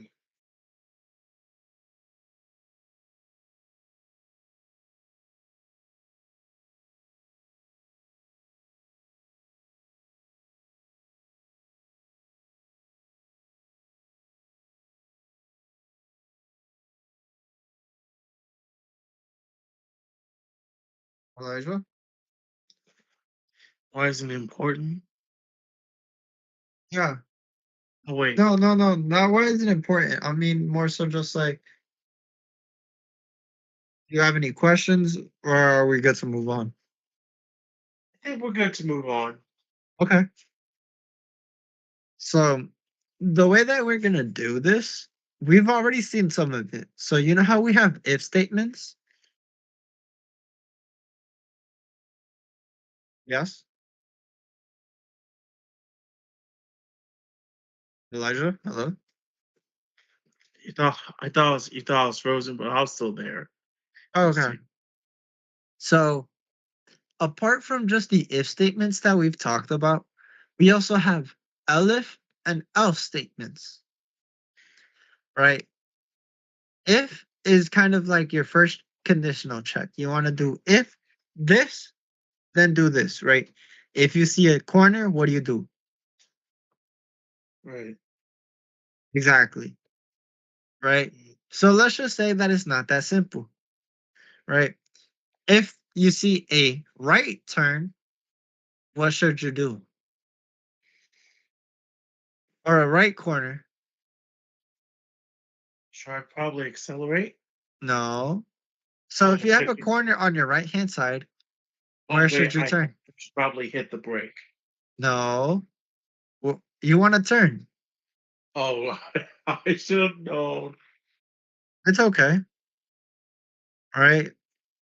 Else if is more so just adding conditions on top of if. So you have if this happens, do this. Else if this happens, do this. Else if this or else do this. Does that make a little bit of sense? Yes, that makes more sense. For sure. Mhm. Give me 1 sec.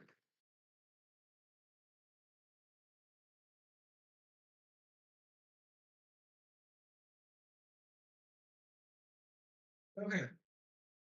So some some examples of this, right, are gonna be age verification, right? So you're not 21, right? Right. So what happens if you try to go to a liquor store with your ID and they scan it? What do you think happens? Are they gonna be able to sell you anything? If it's real, they can. If it's fake, it's not going to work. Exactly, right? Meaning this is an example of like a if else statement, right? If the age is over 21, you're good. Otherwise, you're not old enough, right? Mm. Same thing with like discounts. Have you ever bought something with a discount code or gotten a discount on something that you've bought? Right.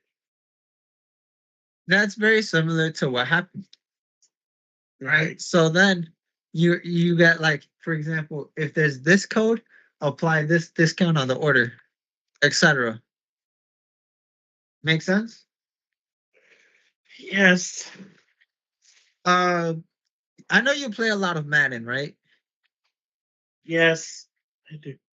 So what happens if? Oh, okay, I got a good example. Something that makes sense, right? So do you play on Xbox or PlayStation? I played Madden on Xbox. Okay, so you know how you have your A, B, Y, X, and then you have R1 for whenever you're trying to complete a pass or do something, Yes. right? So let's just say that you're an offense. You get the snap. What happens if you throw it to A? Either he's going to catch it or it's going to be incomplete with two options. It's What? either if it falls down or What? But how do you know who you're throwing it to? well, you take the snap and you complete it to one of your linebackers. If you're a linebacker trying to fight your way to the victory, well, you have to either play the ball and get it complete for either a first down or go all the way. Sort of. Here. So when don't you know how on Madden you have your options to throw to different players once you get the snap, right? And then Yes. you make the choice based on who's open, who has the best coverage, etc. Make sense? Yes. That's kind of what's happening here, right? They're like, okay, if I press A, um, I'm gonna throw it to this person. If I press B, I'm gonna throw it to this person. If I press X, I'm gonna throw it to this person, and if I throw Y, I'm gonna throw it here. Does that make sense? All right. I see now. Is that a little bit easier for you to understand? Yes. Okay, perfect. So now let's go back to this example, right? All right. We could change if to Aleph right here, right? So we could do Aleph, we could do Aleph, we could do Aleph. We could keep some as ifs, right? And then what we could also do is we could do else, right? And then we'll do print error. All right. Let's see. So what could happen is instead of saying 1 through 10, we could do 1 through 50. But if we only code 1 through 10, right? And let's just take out this thing so that way we don't have to always put in. We're gonna get an error based on certain criteria, right? Yeah. That and what we could do is we could even print the number just to make sure. 50 error, right? Right. So we know that the number was 50, so it gave us an error. The number is 24, so it gave us an error, right? And that's only because we only have numbers 1 through 10. Does that make Right. sense? Yes. So it kind of goes through and it checks. It's like if this happens, else if this happens, else if this happens. Lastly, think of else as like your last resort. Else you're gonna want to do this, right? So Right. that's kind of how it makes those choices. Does that make sense?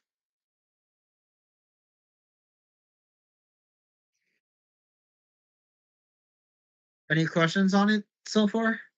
No questions. Okay. So now let's talk about loops, right? Loops are a repeating block of code. Well, my bad. A for loop is a repeating block of code that does it a fixed number of times, right? So you can do this using range, right? So like a certain sequence of numbers. You could do it over the length, right? So length of the range of a certain character, right? So let's just say you want to do it over like a list. Um, you can do it over that way, or if you want to do it over a certain word, you could do that also. The other loop that we have is a while loop, which repeats a certain block of code until a certain condition is met. So think of a for loop as I have $10. I can spend $1 10 times. Does that make sense? Yes. Think of while loops as while I have money, I can keep spending it. So if I have $10, while I have more than $1, I can keep going. Does that make sense? Yes. Do you have any questions so far? Are you getting confused by any of this? It's okay if you are. I'd rather that you tell me now, and I can try to help guide you through stuff. I understand. Of course, I remember the. Apparently, since I froze, I didn't know about it at first.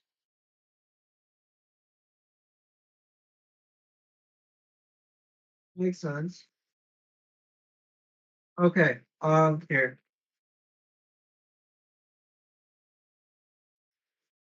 So, do you want to try to here?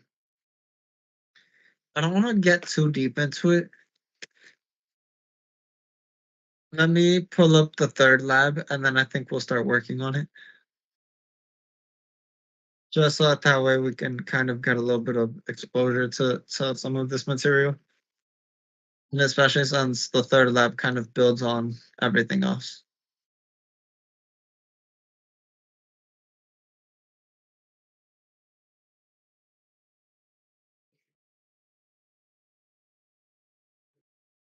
Mhm. Mm.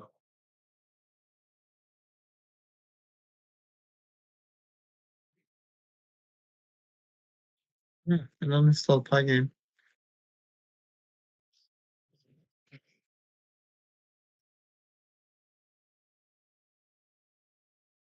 No, that's all. Okay, anyway.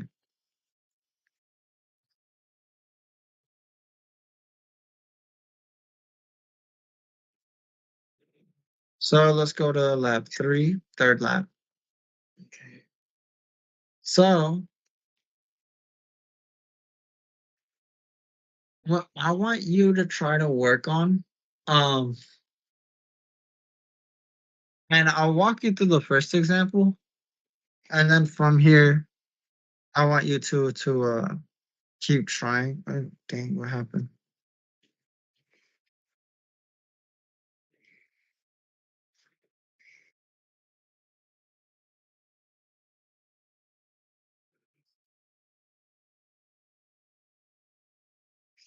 So what we could do is let's create a simple grading system. So let's just say that we have some percentage grade, right? So grade is equal to the input of what is the percentage grade, right? Right. What we need to do is we're taking the integer of whatever they put in. So let's just say that they put in the number 67. We're going to take the actual number and turn it from a string to an integer. That one you don't have to worry too much about, but just know that we're changing types here. So we'll say if grade is above a 90, we're going to want to print A, right? Okay. Or greater than or equal to 90, right? What about else if what would give us a B?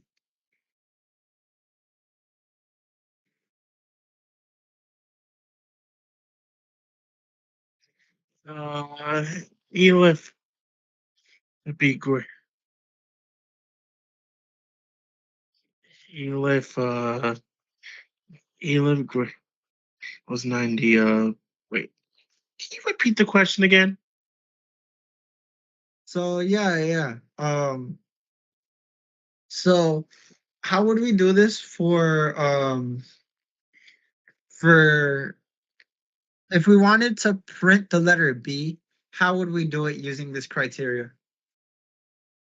Elif Gray.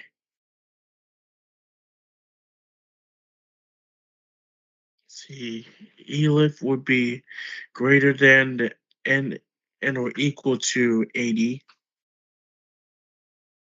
You'd print B. Yes, right. So Aleph grade is greater than or equal to 80. Then we're gonna want to Let's see. mm,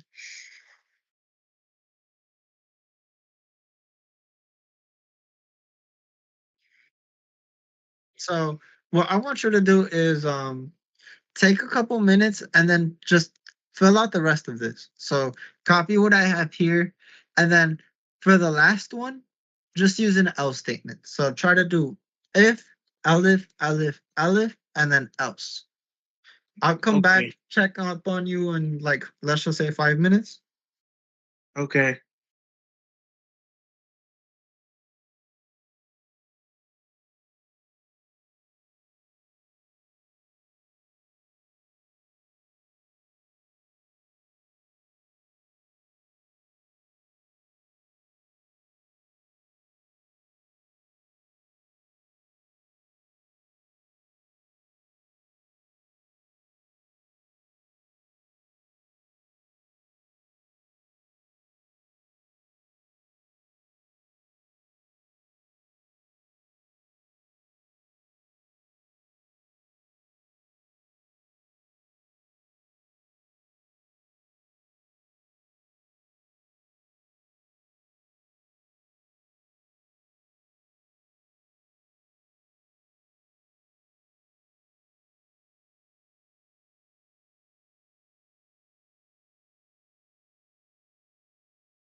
How's it coming along? It's been a couple minutes.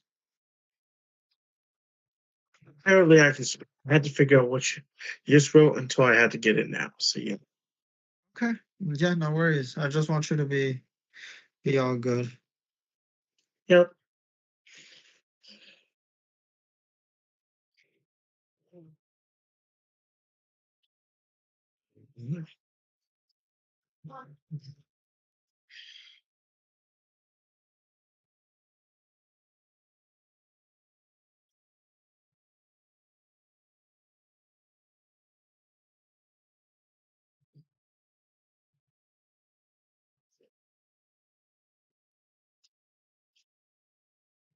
Do you have any questions so far? Or have you been able to at least get started?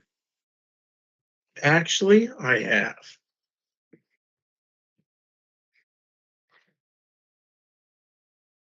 Nice. Where are you at so far? At the healing part where you told me.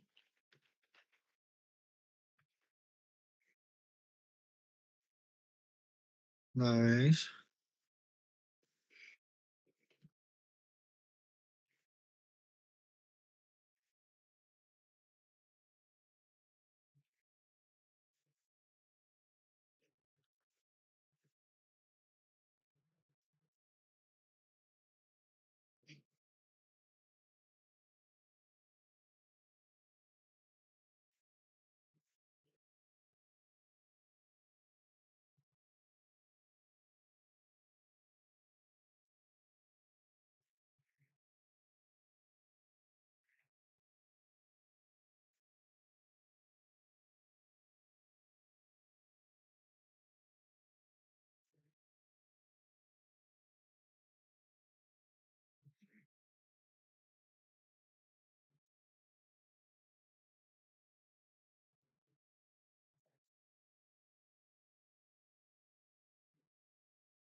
Do you have any questions so far, or do you think that you've been managing pretty well?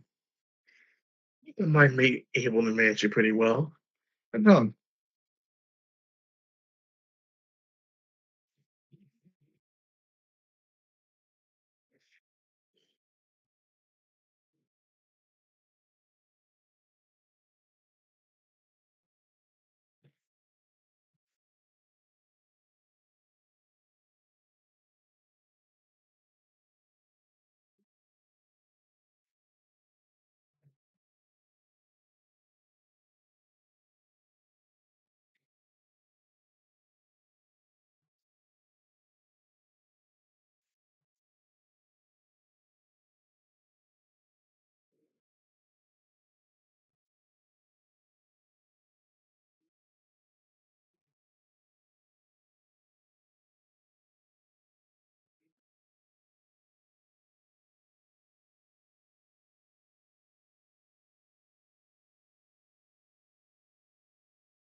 Have any questions?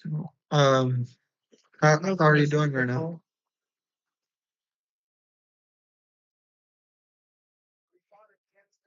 What number are you at, if you don't mind me asking? Finished all of them. Okay. Do you want to walk me through? Okay.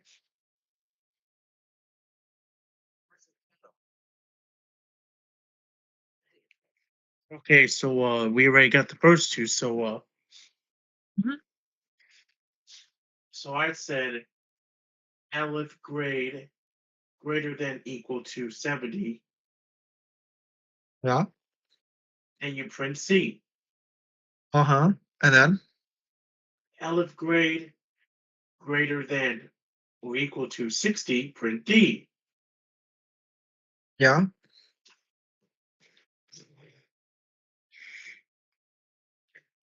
And then? Else Yeah. grade is less than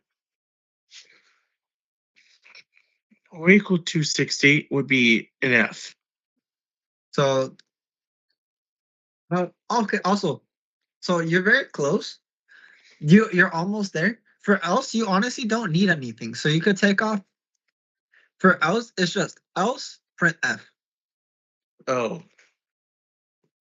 Right. But you did really good. appreciate you.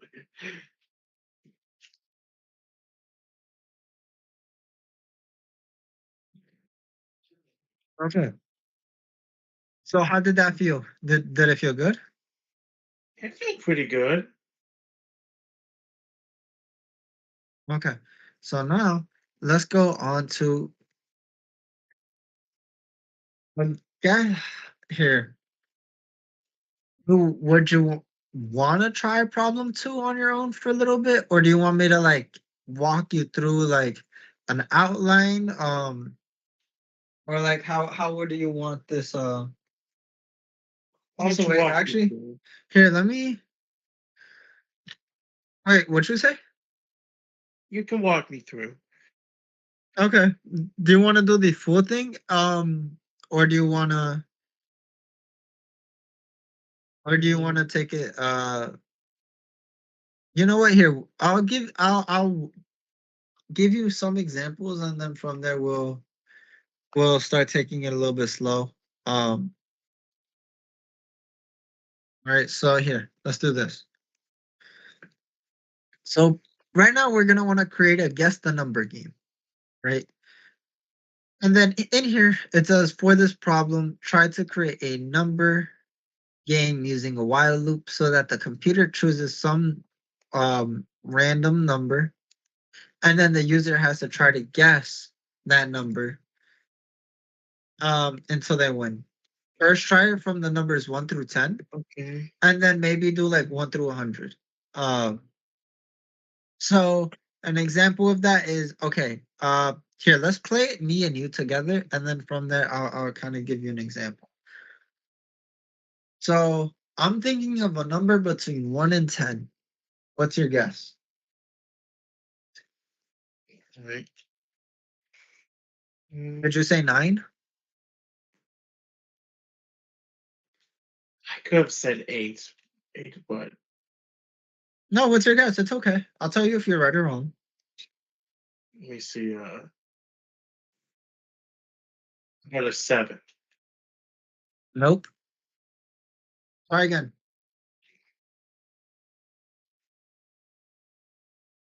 8. No. Try again. 6. No. Try again.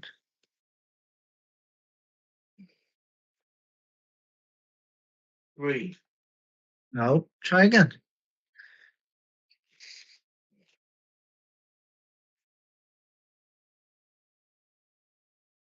5. No. Try again. You're right there. You almost had it.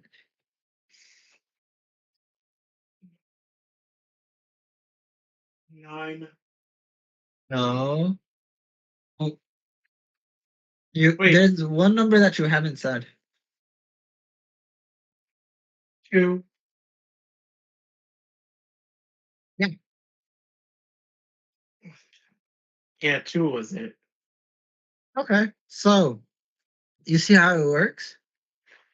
Yes. So now let's try to make the game a little bit harder. Now let's only say you have 5 attempts. I'm thinking of a number between 1 and 10. What's your answer? Or take a guess, right? Okay. Maybe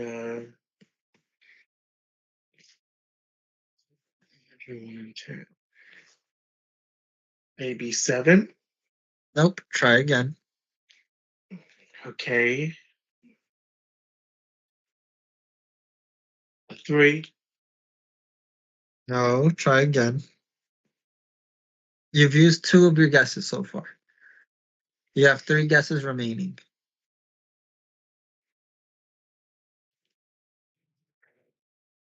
4. Yeah, that's actually it. You got it. Hey. Good job. So we know that there's 2 cases, right? You either win within 5 tries or you lose within 5 tries, right? Right. So how would we try to code this? Okay, so we know that we're gonna have to use a while loop, right? So the reason why we're gonna use a while loop is because you want the game to continue going. Um, Depending on how many tries you have, or if you win, then you could exit out of it. So while loop is what happens and what we're gonna be using mostly for creating games, right? Right. So what we are gonna do is let's start defining some things that we're gonna need, right? So for creating this game, what are the 3 things so far that we're gonna need, right? The first one is a while loop. What's the other one? While loop keeps on going. Yeah, the while loop does keep on going, but how does it know when to stop? If it's not if it's not going anymore.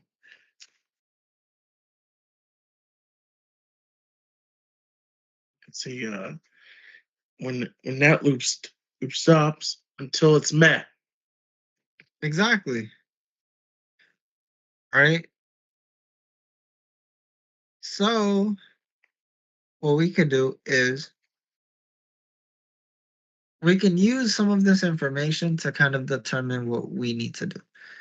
So what should our condition be? Do you want to do this based on number of tries? How about While the update? game isn't over. Game isn't over. Okay. All right. So actually here, that I think that might be a little confusing. We'll do it based on the number of tries. So Okay. first things that we're gonna want to do is define the number of tries that we have. So we'll say I guess tries that'll make more sense. is equal to 5. And then we're gonna choose a random number between 1 and 10, right? Now we're gonna need to create a while loop that says tries is greater than 0. Meaning while we have some tries, and while tries is not less than or equal to 0, right? So we want to be able to keep playing while the user has tries, right? So if they have 5 tries, they keep going. We'll subtract 1 if they miss, and do that 5 times, right?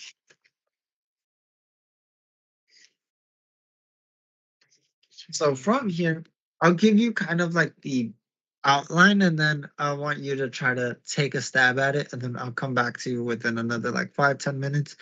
Um, and then we'll talk about it. Just because I do want you to try to like work this out and reason through this. I know it's a little bit harder, um, but that's why we're taking our time with it. I want you to try to understand as much as you can. Make sense? No questions. Okay, so what we're gonna do is we're gonna do guess is equal to this. Ooh.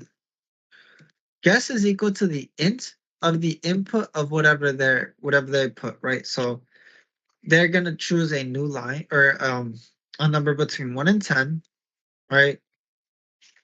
And then we'll tell them either they got it or they didn't get it, right? So we know we have our two cases, right? So we're gonna have if guess is equal to the number or if guess is not equal to the number, um, then you're gonna want to subtract the try. I want to see what you can try to come up with, but yeah. Uh, do you think that you might be able to try to figure out the rest of this code?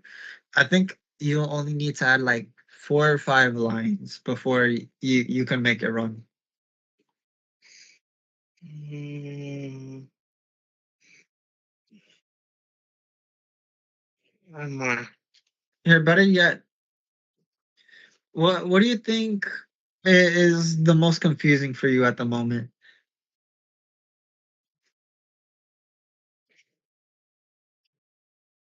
how to use all those. Wait, what? Could you? I'm sorry. I didn't understand what you just said. In my opinion, I have to say, when it comes to getting the code all set up, sometimes it can be a confusing thing for me at the moment. No, yeah, of course. I'm just curious to see, like, what do you think is the most confusing part for you right now? Like from completing this, right? Right now we have the number of tries. We're choosing a random number, right? We're having the computer choose a random number, right? We're creating our game state, and then from here we're checking to see we're letting the user choose a number, right? Right. So with that being said, we know that there's two cases, right? If you guess a number, what are the two cases?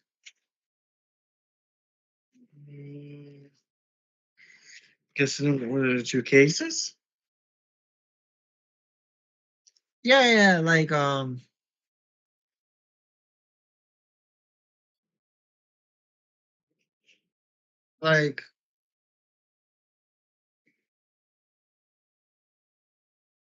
where would let's just say what are the two cases, right? Yes. Wouldn't it be like the first case is if let's just say what happens if you get the number right? You win the game. Exactly. What happens if you get the number wrong? You lose. You lose. Do you lose? Do you just No, lose wait. if you just guess the number wrong the first time? Wait. You still have a few more attempts until you lose the game. I guess. Yes. Yeah. If you still have a few number of tries before you reach 0. Exactly. So how do you think that we do this? Right.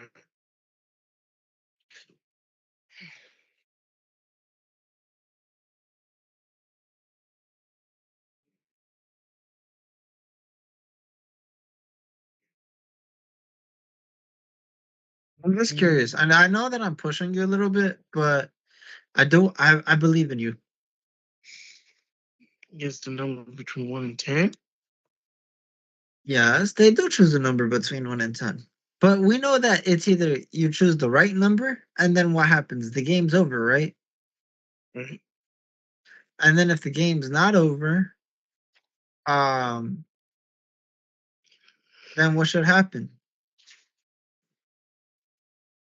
Let's play on. Exactly, right? Mhm. So here, I'll just end up helping code it for you. With you. Alright. So what we could do is let's create our first one, right? If guess is equal to the number, you're gonna print you win, and then you're gonna subtract the try, right? So what happens is if you guess the number, or if the person guesses the number, then all you do is you win and then you break. Otherwise, you're gonna want to put try again, subtract the number, and then just let the loop keep going. Otherwise, it'll be like, okay, what now? Does that make sense? Yeah.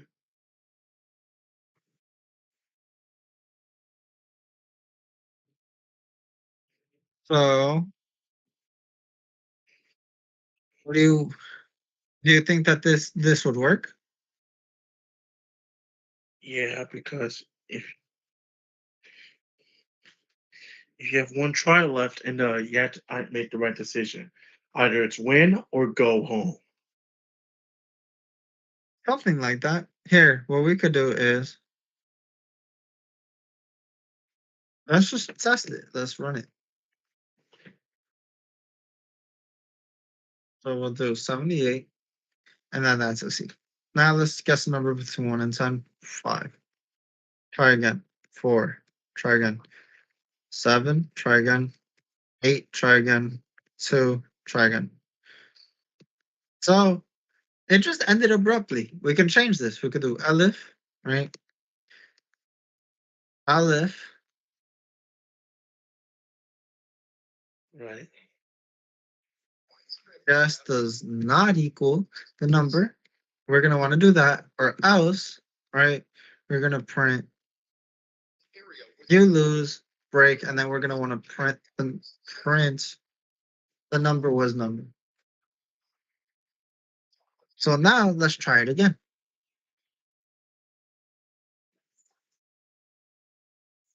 Mhm.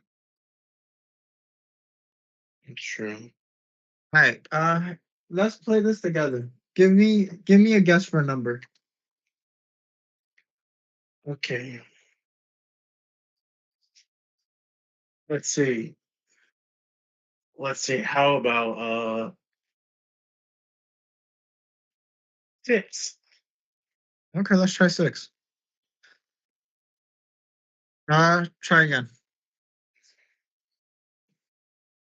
1. Let's try again. Uh 3. Let's try again.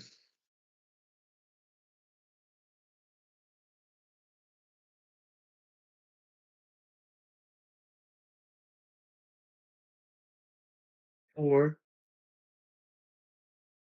Let's try again.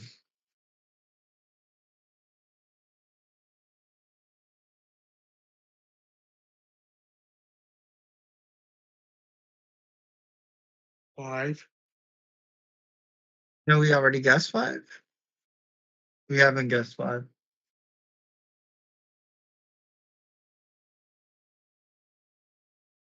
Wait, that's weird.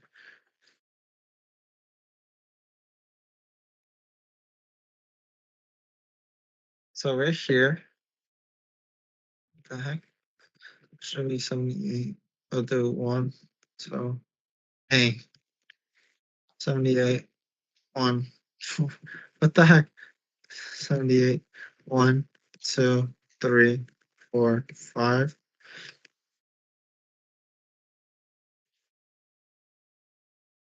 6.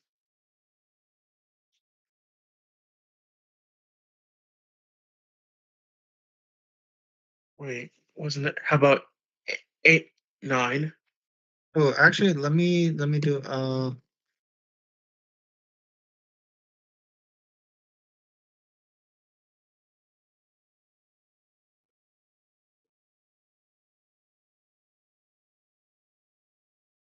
me try this again. It should be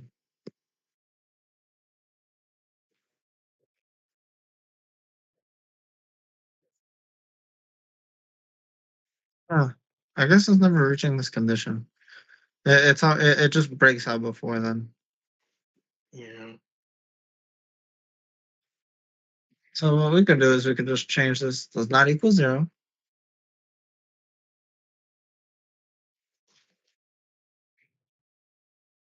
All right, we could do bam, yay, 1, 2, 3, 4, 5. Ah, okay. Let me see what the actual answer was.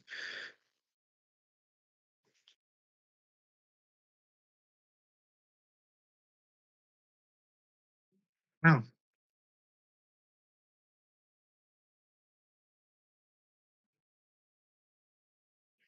Yeah.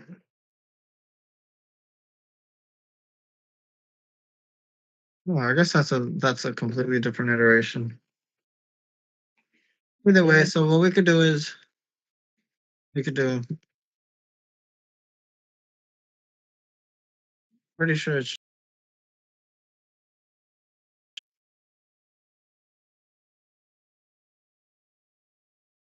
By the way, yeah, I would never really wish that.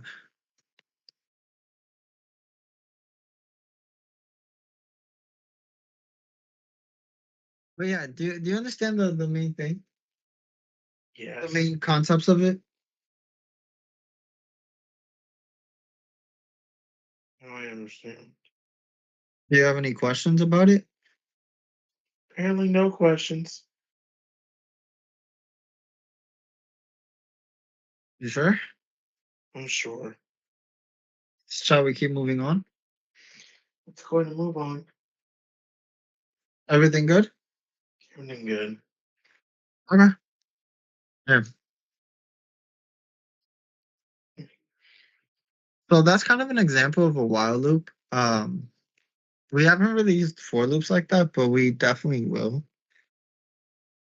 It's not too much of a question of how. We use for loops a little bit more than while loops for most things, but we use while loops more than more for gaming, I would say.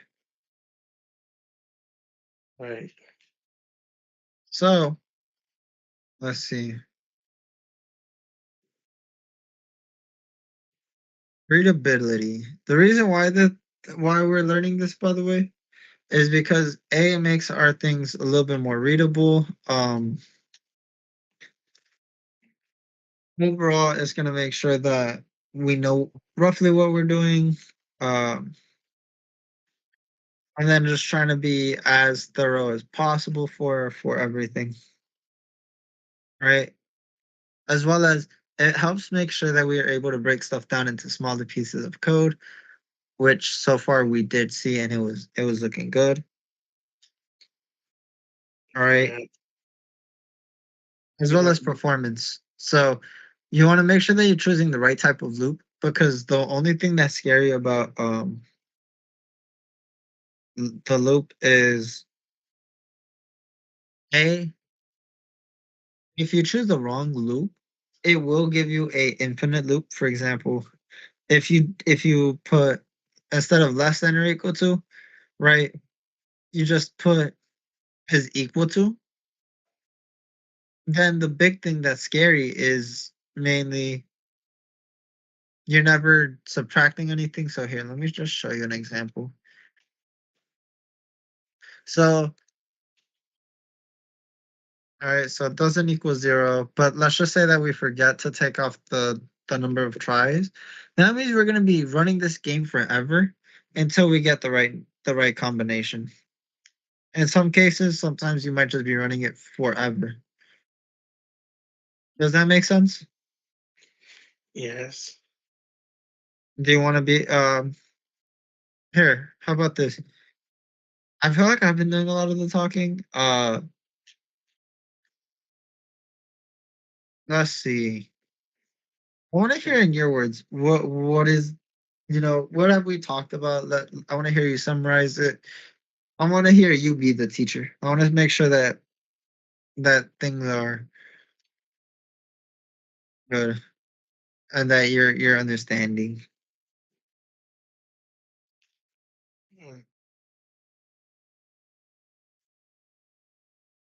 Let's see. Question again, please. Yeah, so no, I just want to hear you essentially describe what we talked about.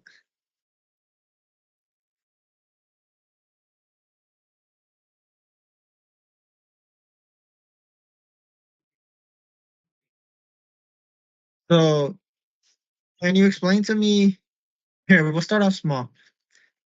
Explain to me a while loop.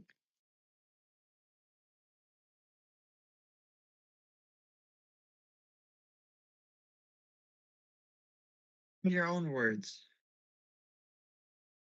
Mm, mm,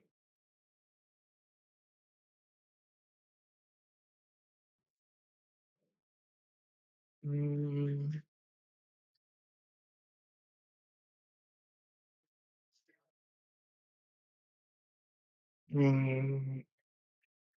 Twice equals.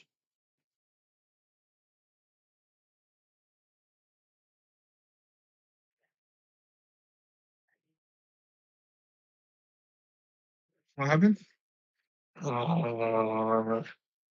I can't think of any.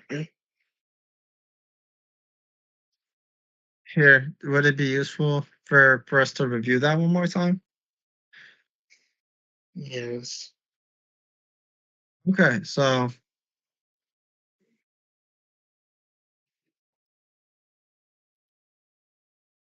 a for loop repeats a certain number of a certain block of code a fixed number of times, meaning it's only going to do it. So let's just say we set the code to equal 10. The code's only going to run 10 times, right? What happens if we set the code to 5?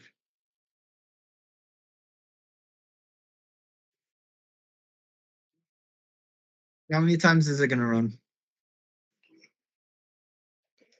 A condition until it's met. Hello.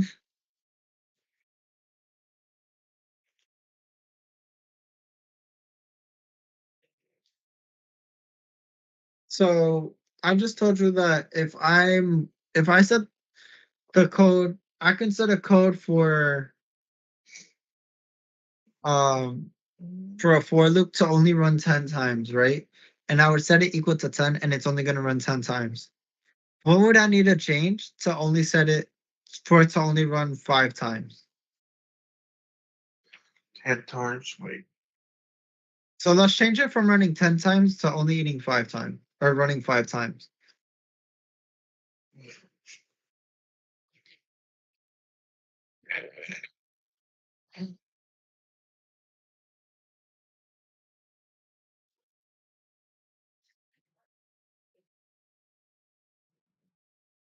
Mm, you changed it from 10 to 5. Yeah, that's all you do. 5 times. I mean, is it gonna repeat? Is it gonna repeat 5 times? Obviously.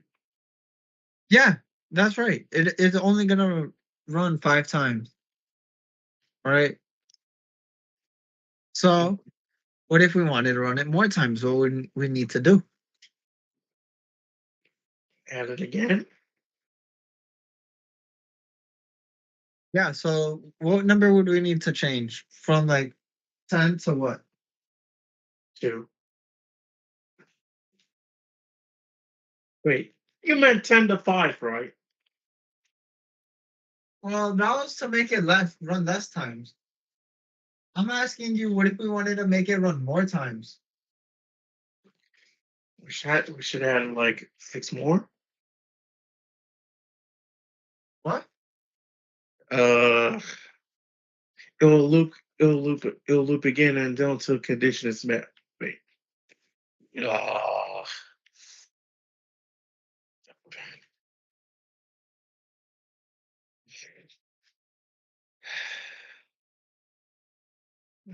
I get it. I get it. No, I'm asking. I'm curious. So what if we wanted to run the code instead of 10 times, let's just say 15 times? It's gonna What run would we need to change? We had to change the 10 to a 15. Exactly, right? That was all I was asking. Right. So for a while loop, we've kind of talked about this, but it repeats a certain block of code until a condition is met. Meaning, an example of this is this, right? So while tries does not equal 0, right? You can set it up over here, etc. All right. And this code is just going to continuously run as long as this condition isn't met. Right. However, this code could also run infinitely if this part, if like for example, if this condition will never be met, which is the only tricky bit. I will help tell you if that ever happens. But just for right now, don't worry about it too much. Um yeah, it's not that scary.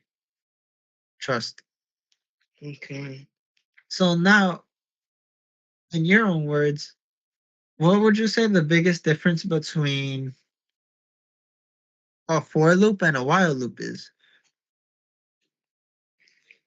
A for a for loop will the for loop would normally keep on going and going until it's met at the Until what?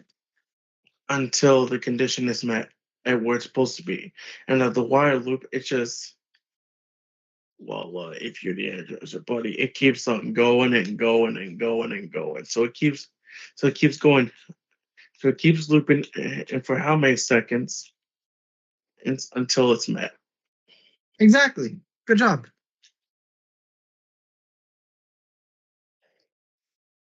So let's see. I'm trying to think of any other ways. Would it be useful for you to here, let me do this for you.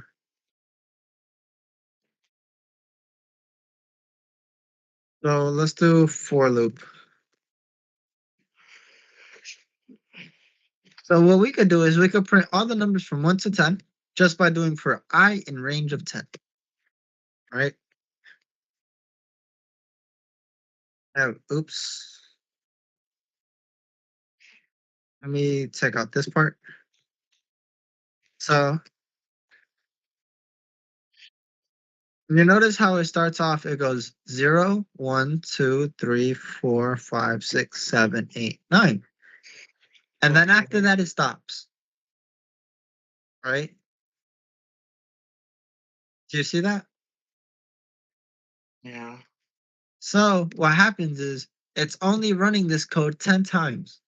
How would I run it? How would I change it so that way I am, let's see, running the code 15 times? We would change it to a 15. Change it to a 15. Exactly. Yeah. And then it's going to run 15 times. And I know you might be seeing 14 and you're thinking to yourself, where's the 15? Right? What's happening is we start counting numbers from 0 in Python. So what's 15 minus 1? 14. Exactly. And that's where we're starting off at. You're always going to be starting off 1 behind just because you're starting off at 0. What if I wanted to print and I wanted to see the number 15 right here? What would I need to see or change? Mm,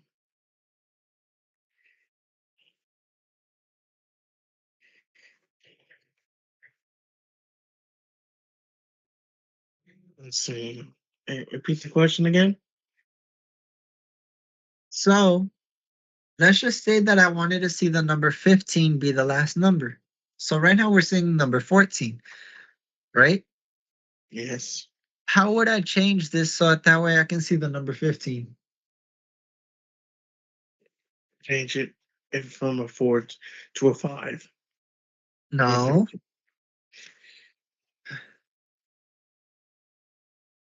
Wait. That was the other way around. What's 15 minus 1? 14.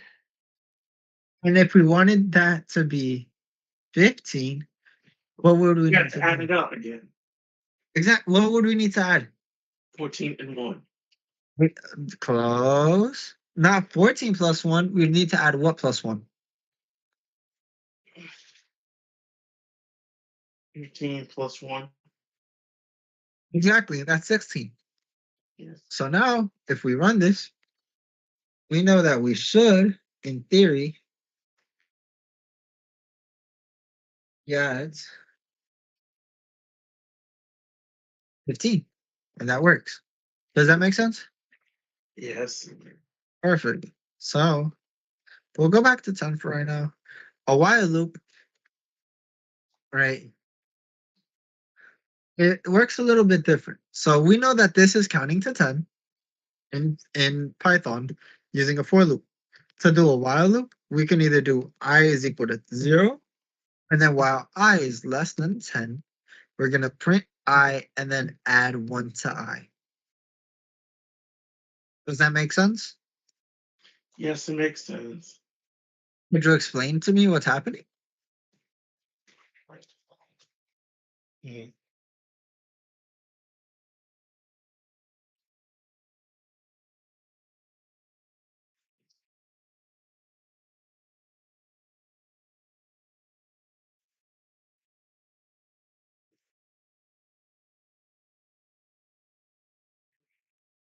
Wait, one. Wait, plus equals to 1. Wait a minute. Can you repeat the question again? So, um, would you explain to me what's happening in this while loop? Essentially, can you tell me? Let's switch roles. You're the teacher and I'm the student. How would you explain what's happening right here? I'm just curious to see if you're understanding the concepts or if try to understand where your mind's coming from. Mm,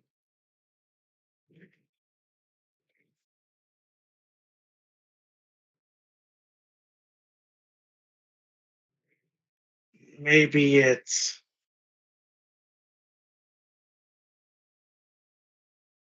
uh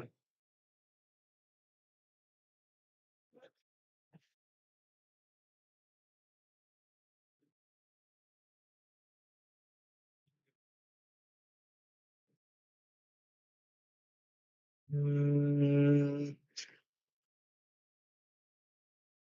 if it's if it's I less than or equal to 1. Do you have to print this like 10 times? Wait. Yeah, close. Here, let's break it up. What happens on line 28? I in range is equal to 0.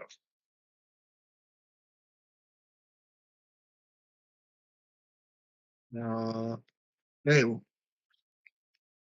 would you say I is equal to the range of 0? Why would I even think of that? You thought I was gonna I meant to say that. My bad. And so I is equal to 0. Exactly. But then what? What happens on line 29? While is is less than 10. So you have the print.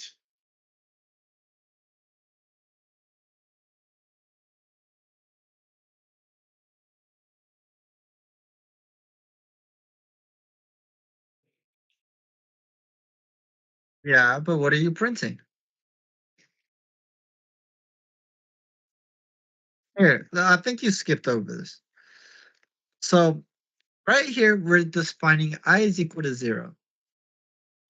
What we're doing is we're saying, well, I right here is less than 10, we're going to want to execute this code. Make sense? Yes. We're then going to want to print whatever value I is at the moment, right? Yes. And then after that, we're going to add 1 to I, so that way we can always keep it moving. Think of it as you saying, I want to take 10 steps forward. You moving I plus 1 is you just taking a step with your leg. Okay.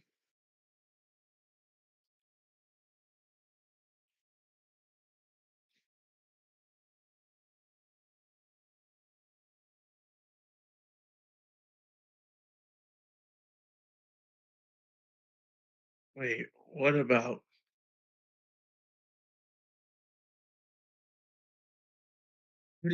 I'm curious. What do you mean? I would be equal to 1. It would be plus and equal to 1. Well, yeah, that just means that you're adding 1, and then you're saving I as itself. Yeah.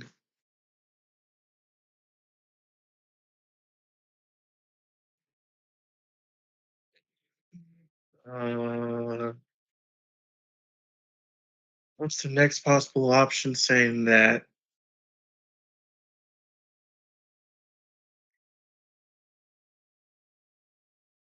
Next possible option would be.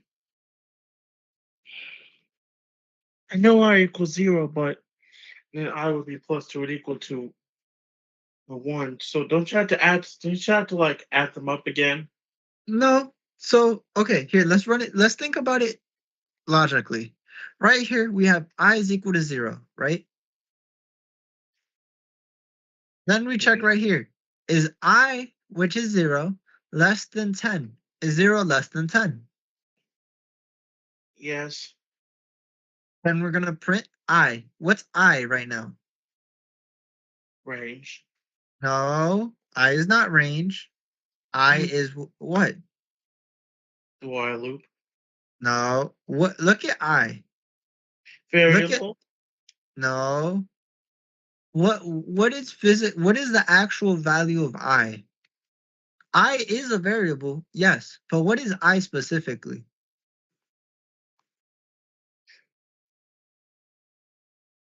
Yeah. What's this number right here, Elijah? 0. So then what does I equal? 0. So then if we print I, what does that equal? Right. Print 0. Yeah. All right. So what we're doing is printing I is just taking whatever value the variable is. So if we have Okay. I, we know that I is right here, right? Right. And then that I is equal to 0, which is the same thing as saying I is 0, so I can print 0. Right. So let's just say now we want to do I plus equals 1. What's I again? 0. What's 0 plus 1?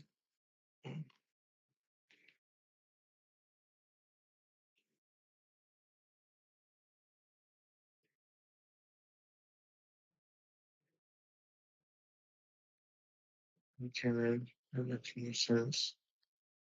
What do you mean? Yeah. What are you confused on? What's 0 plus 1? 1. Yeah, that's all that's happened.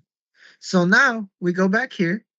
We're saving that new value, by the way. So now instead of it being 0, I is now 1.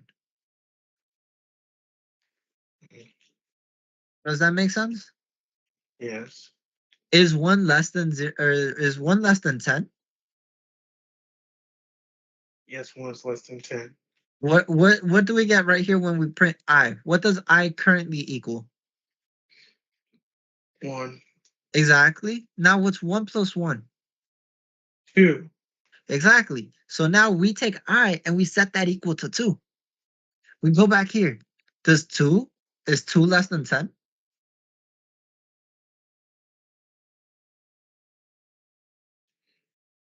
I wonder what's- Is 2 less than 10? Yes. Then what are we gonna print right here? Print 2. And then what's 2 plus 1? 3. And then we're setting I equal to 3 now. So anytime you see the plus equals, that just means add 1 to myself, right? 10. And 2. what number? What number should be here? Right. So is 1 less than 10? Yeah. What about 2? 3? 3. Is 3 less than 10? Yes.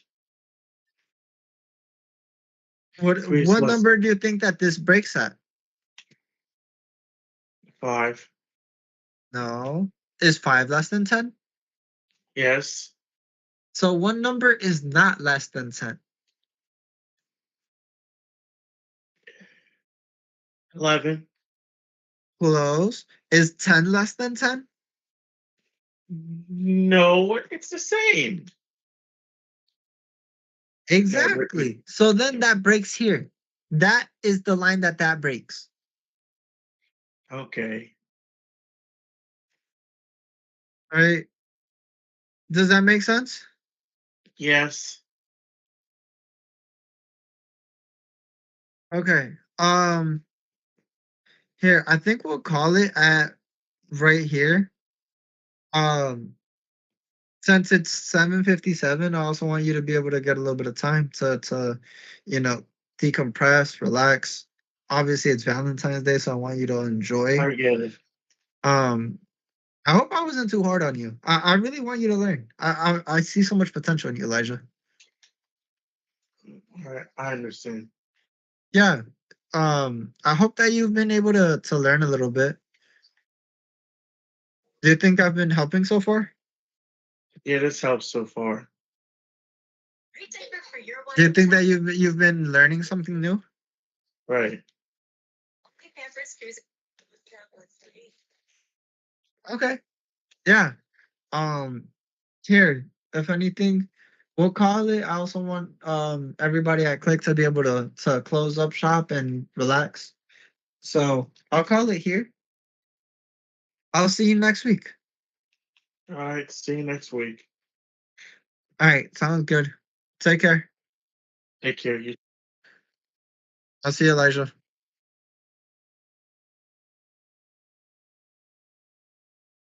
Gabrielle, are you still here?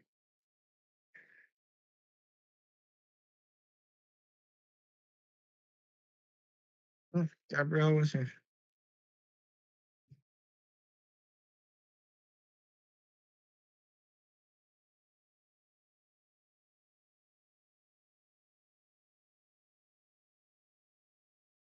All right, Christian. Christian?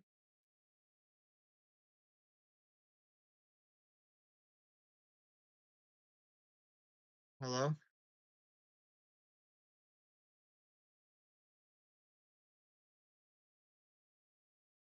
Okay. Well, I will see you guys. Elijah, feel free to go ahead and sign off.